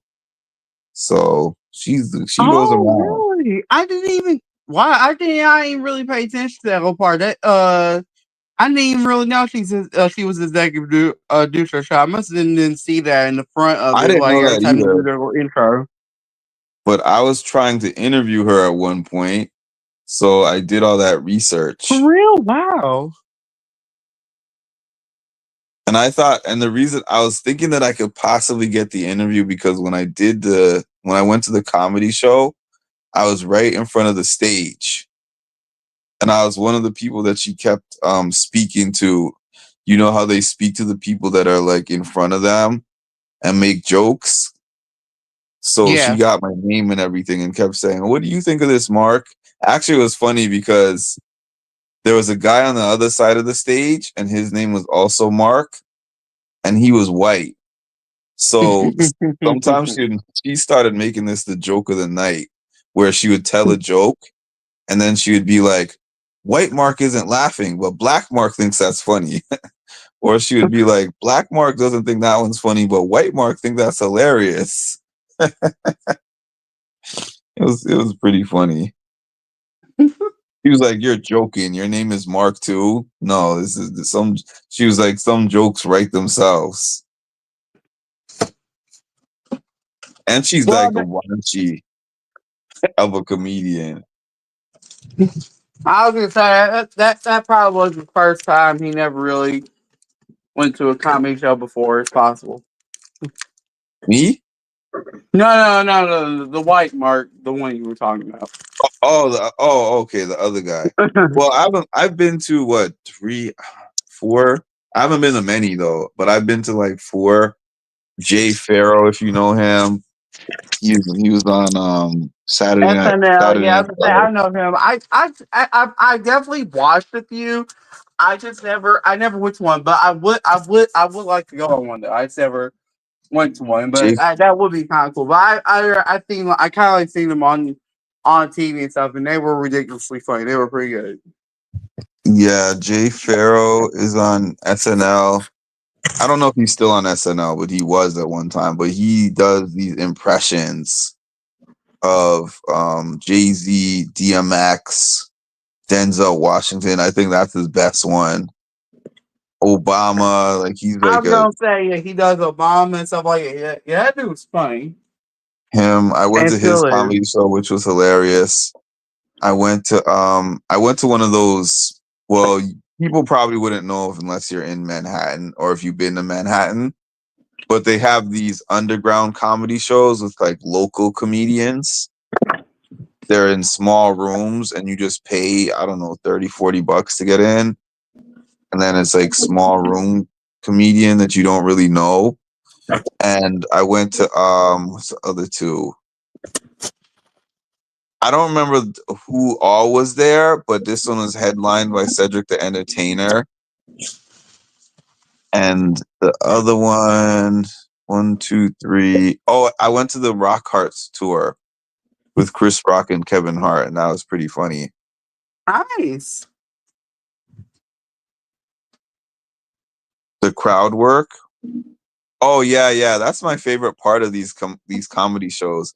Actually, my very favorite part is when comedians respond to hecklers, and Jay Farrow did that when he was doing his comedy show because there was people that started screaming things at him from the balcony. So the security came over there like they were about to kick them out, and he was like, "Don't kick them out." He was like, "I'm gonna embarrass them. That's what I'm gonna do." So he was like, "I'm gonna stop my whole set and just start clowning on these people." So he started just making jokes about them. And then he was like, "Are you done yet?" Because the funny thing is, all these people, including you, pay to come see me. Right. And I'm the one who has the mic, and I'm the one who's funny. So I wouldn't recommend you come here and try to talk trash to the funny comedian with the mic that everyone paid to see. And eventually they sat down and they were quiet. Exactly. I was like, well done. Well, see, I was gonna say, well, what time? Well, it's 2:30 in my area. I better go ahead and get some sleep and stuff. So I'm gonna have to go ahead and hop off. Okay, Edward, thanks so much for jumping on. You're welcome. You guys have a Appreciate happy you. New Year. See you soon. Okay, Happy New Year. Talk to you soon. All right, bye. Bye. Yeah, so Kevin Hart, when I say the Rock Hard tour was okay, it was funny. Don't get me wrong, it wasn't okay. It was funny. Kevin Hart was very funny. It was one of Kevin Hart's better shows. Like, I like Kevin Hart more of as an actor than I do as a comedian, honestly, but it was one of his better shows. But the reason I say it was okay was because I was like, this is my first time and probably my last time that I'm ever going to get to see Chris Rock. So I was thinking of the Chris Rock that I knew from the 80s and the 90s and stuff, and even the early 2000s. But this was a really watered down version of him. He was still funny, but Kevin Hart's set was way funnier than his. And I don't think that Kevin Hart is a funnier comedian than him. But then again, I guess when you think about it, at this point in time, Chris Rock, I don't know, I guess he's just done so much. His material isn't going to be the same. Like, he was talking about his life. He was talking about how he got divorced and how he, like, being, I think he's what, in his, I think he's made his 60s, right? I don't know if he's like late 50s, early 60s. I don't know. But I just know that he was talking about being a man of that age and being in the dating scene and how it's so much different. And then the fact that he's rich.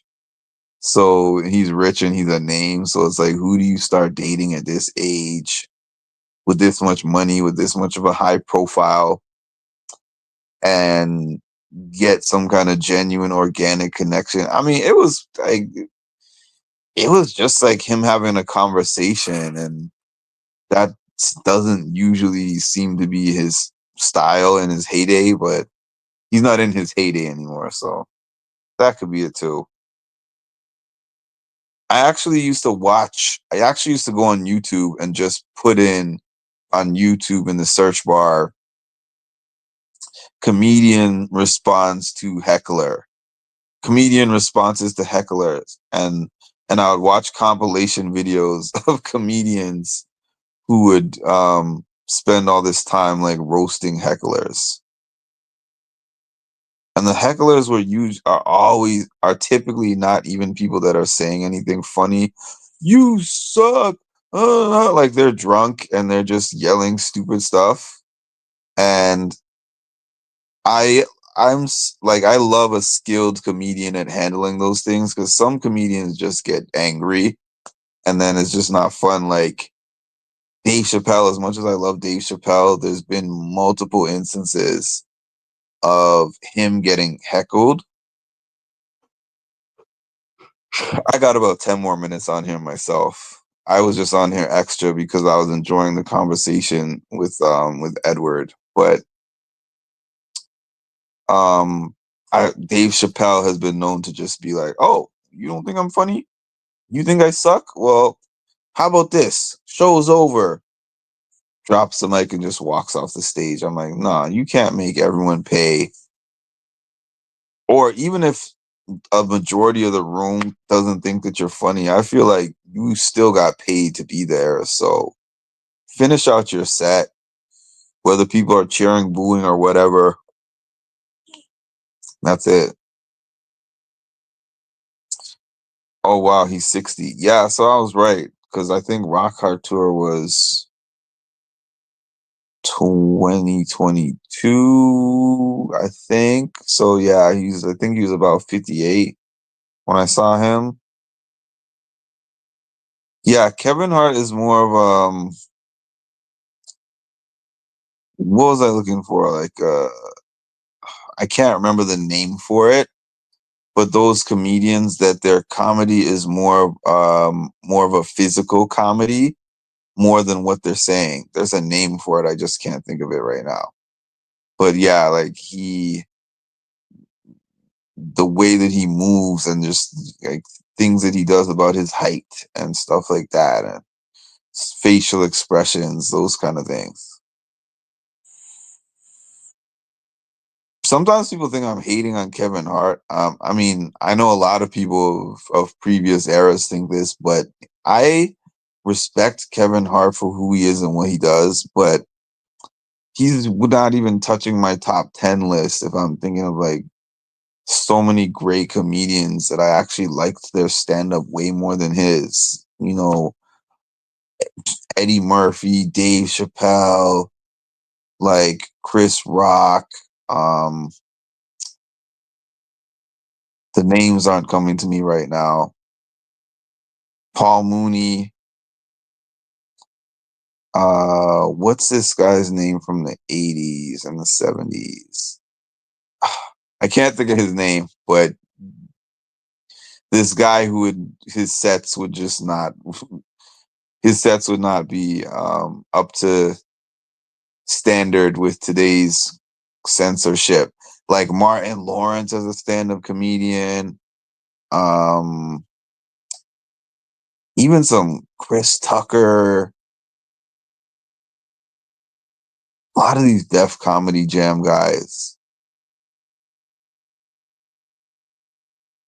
The kings of comedy. Well, not all the kings of comedy.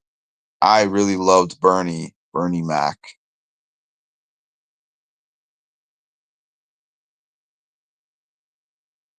Bernie Mac. Bernie Mac was actually my favorite comedian. I liked Steve Harvey back in the day.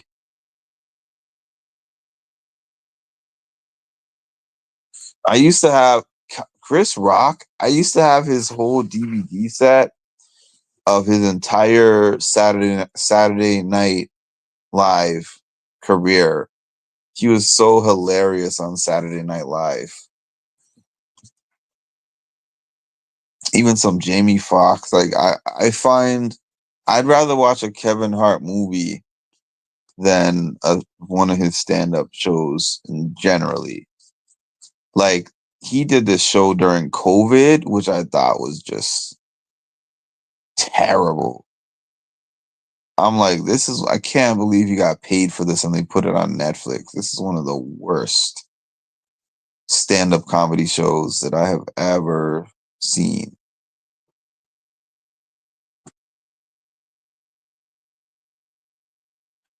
I agree for stand-up.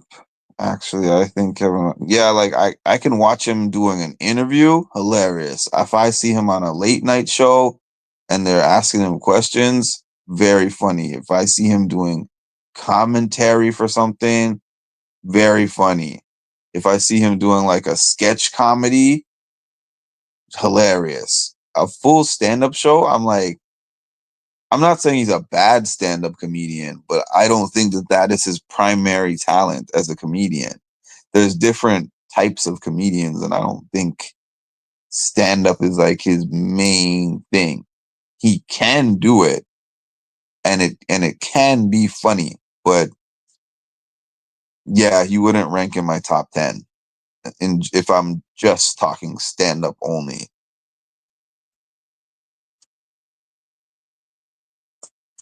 Chris Rock was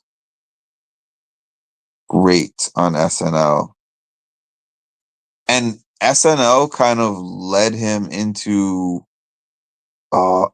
his stand-up career because they had him doing like this political section on SNL, which ended up being like his style, which was to talk about socioeconomics and stuff like that, and war and politics and stuff, but just make light of it and make it sound funny. Which Dave Chappelle kind of took that style in a sense and upgraded it. Like I find Dave Chappelle to be like Chris Rock 2.0. Agreed. I definitely watched his movie over stand up. And anything that Kevin Hart was in, even when he was like a small comedian, he stole the show. Like I remember him in Soul Plane. I remember him in 40-Year-Old Virgin. He had like one scene in 40-Year-Old Virgin, and it's one of the most memorable scenes in the whole movie. And he just had these small cameo roles in it. So I love movie version of Kevin Hart the best. Especially when he does movies with The Rock. Him and The Rock are hilarious together. All right, y'all. I've been on here for 2 hours and 40 minutes. I don't have work tomorrow / today, which is amazing. Amazing. So I'm going to sleep in, I think, depending on when I wake up. But We are now, the countdown is on Thursday, Friday, Saturday, Sunday, Monday. I think because I'm going to have the time, I think that what I'm going to do is I'm going to try to finish all my interview questions for Cara tomorrow, or today, I should say, rather. And then that gives me Saturday and Sunday to kind of go through it and practice a little bit. And then Monday is showtime. Monday is go time. So yeah, thanks for joining me. This is my first live. That's why that's probably part of why it's pretty long.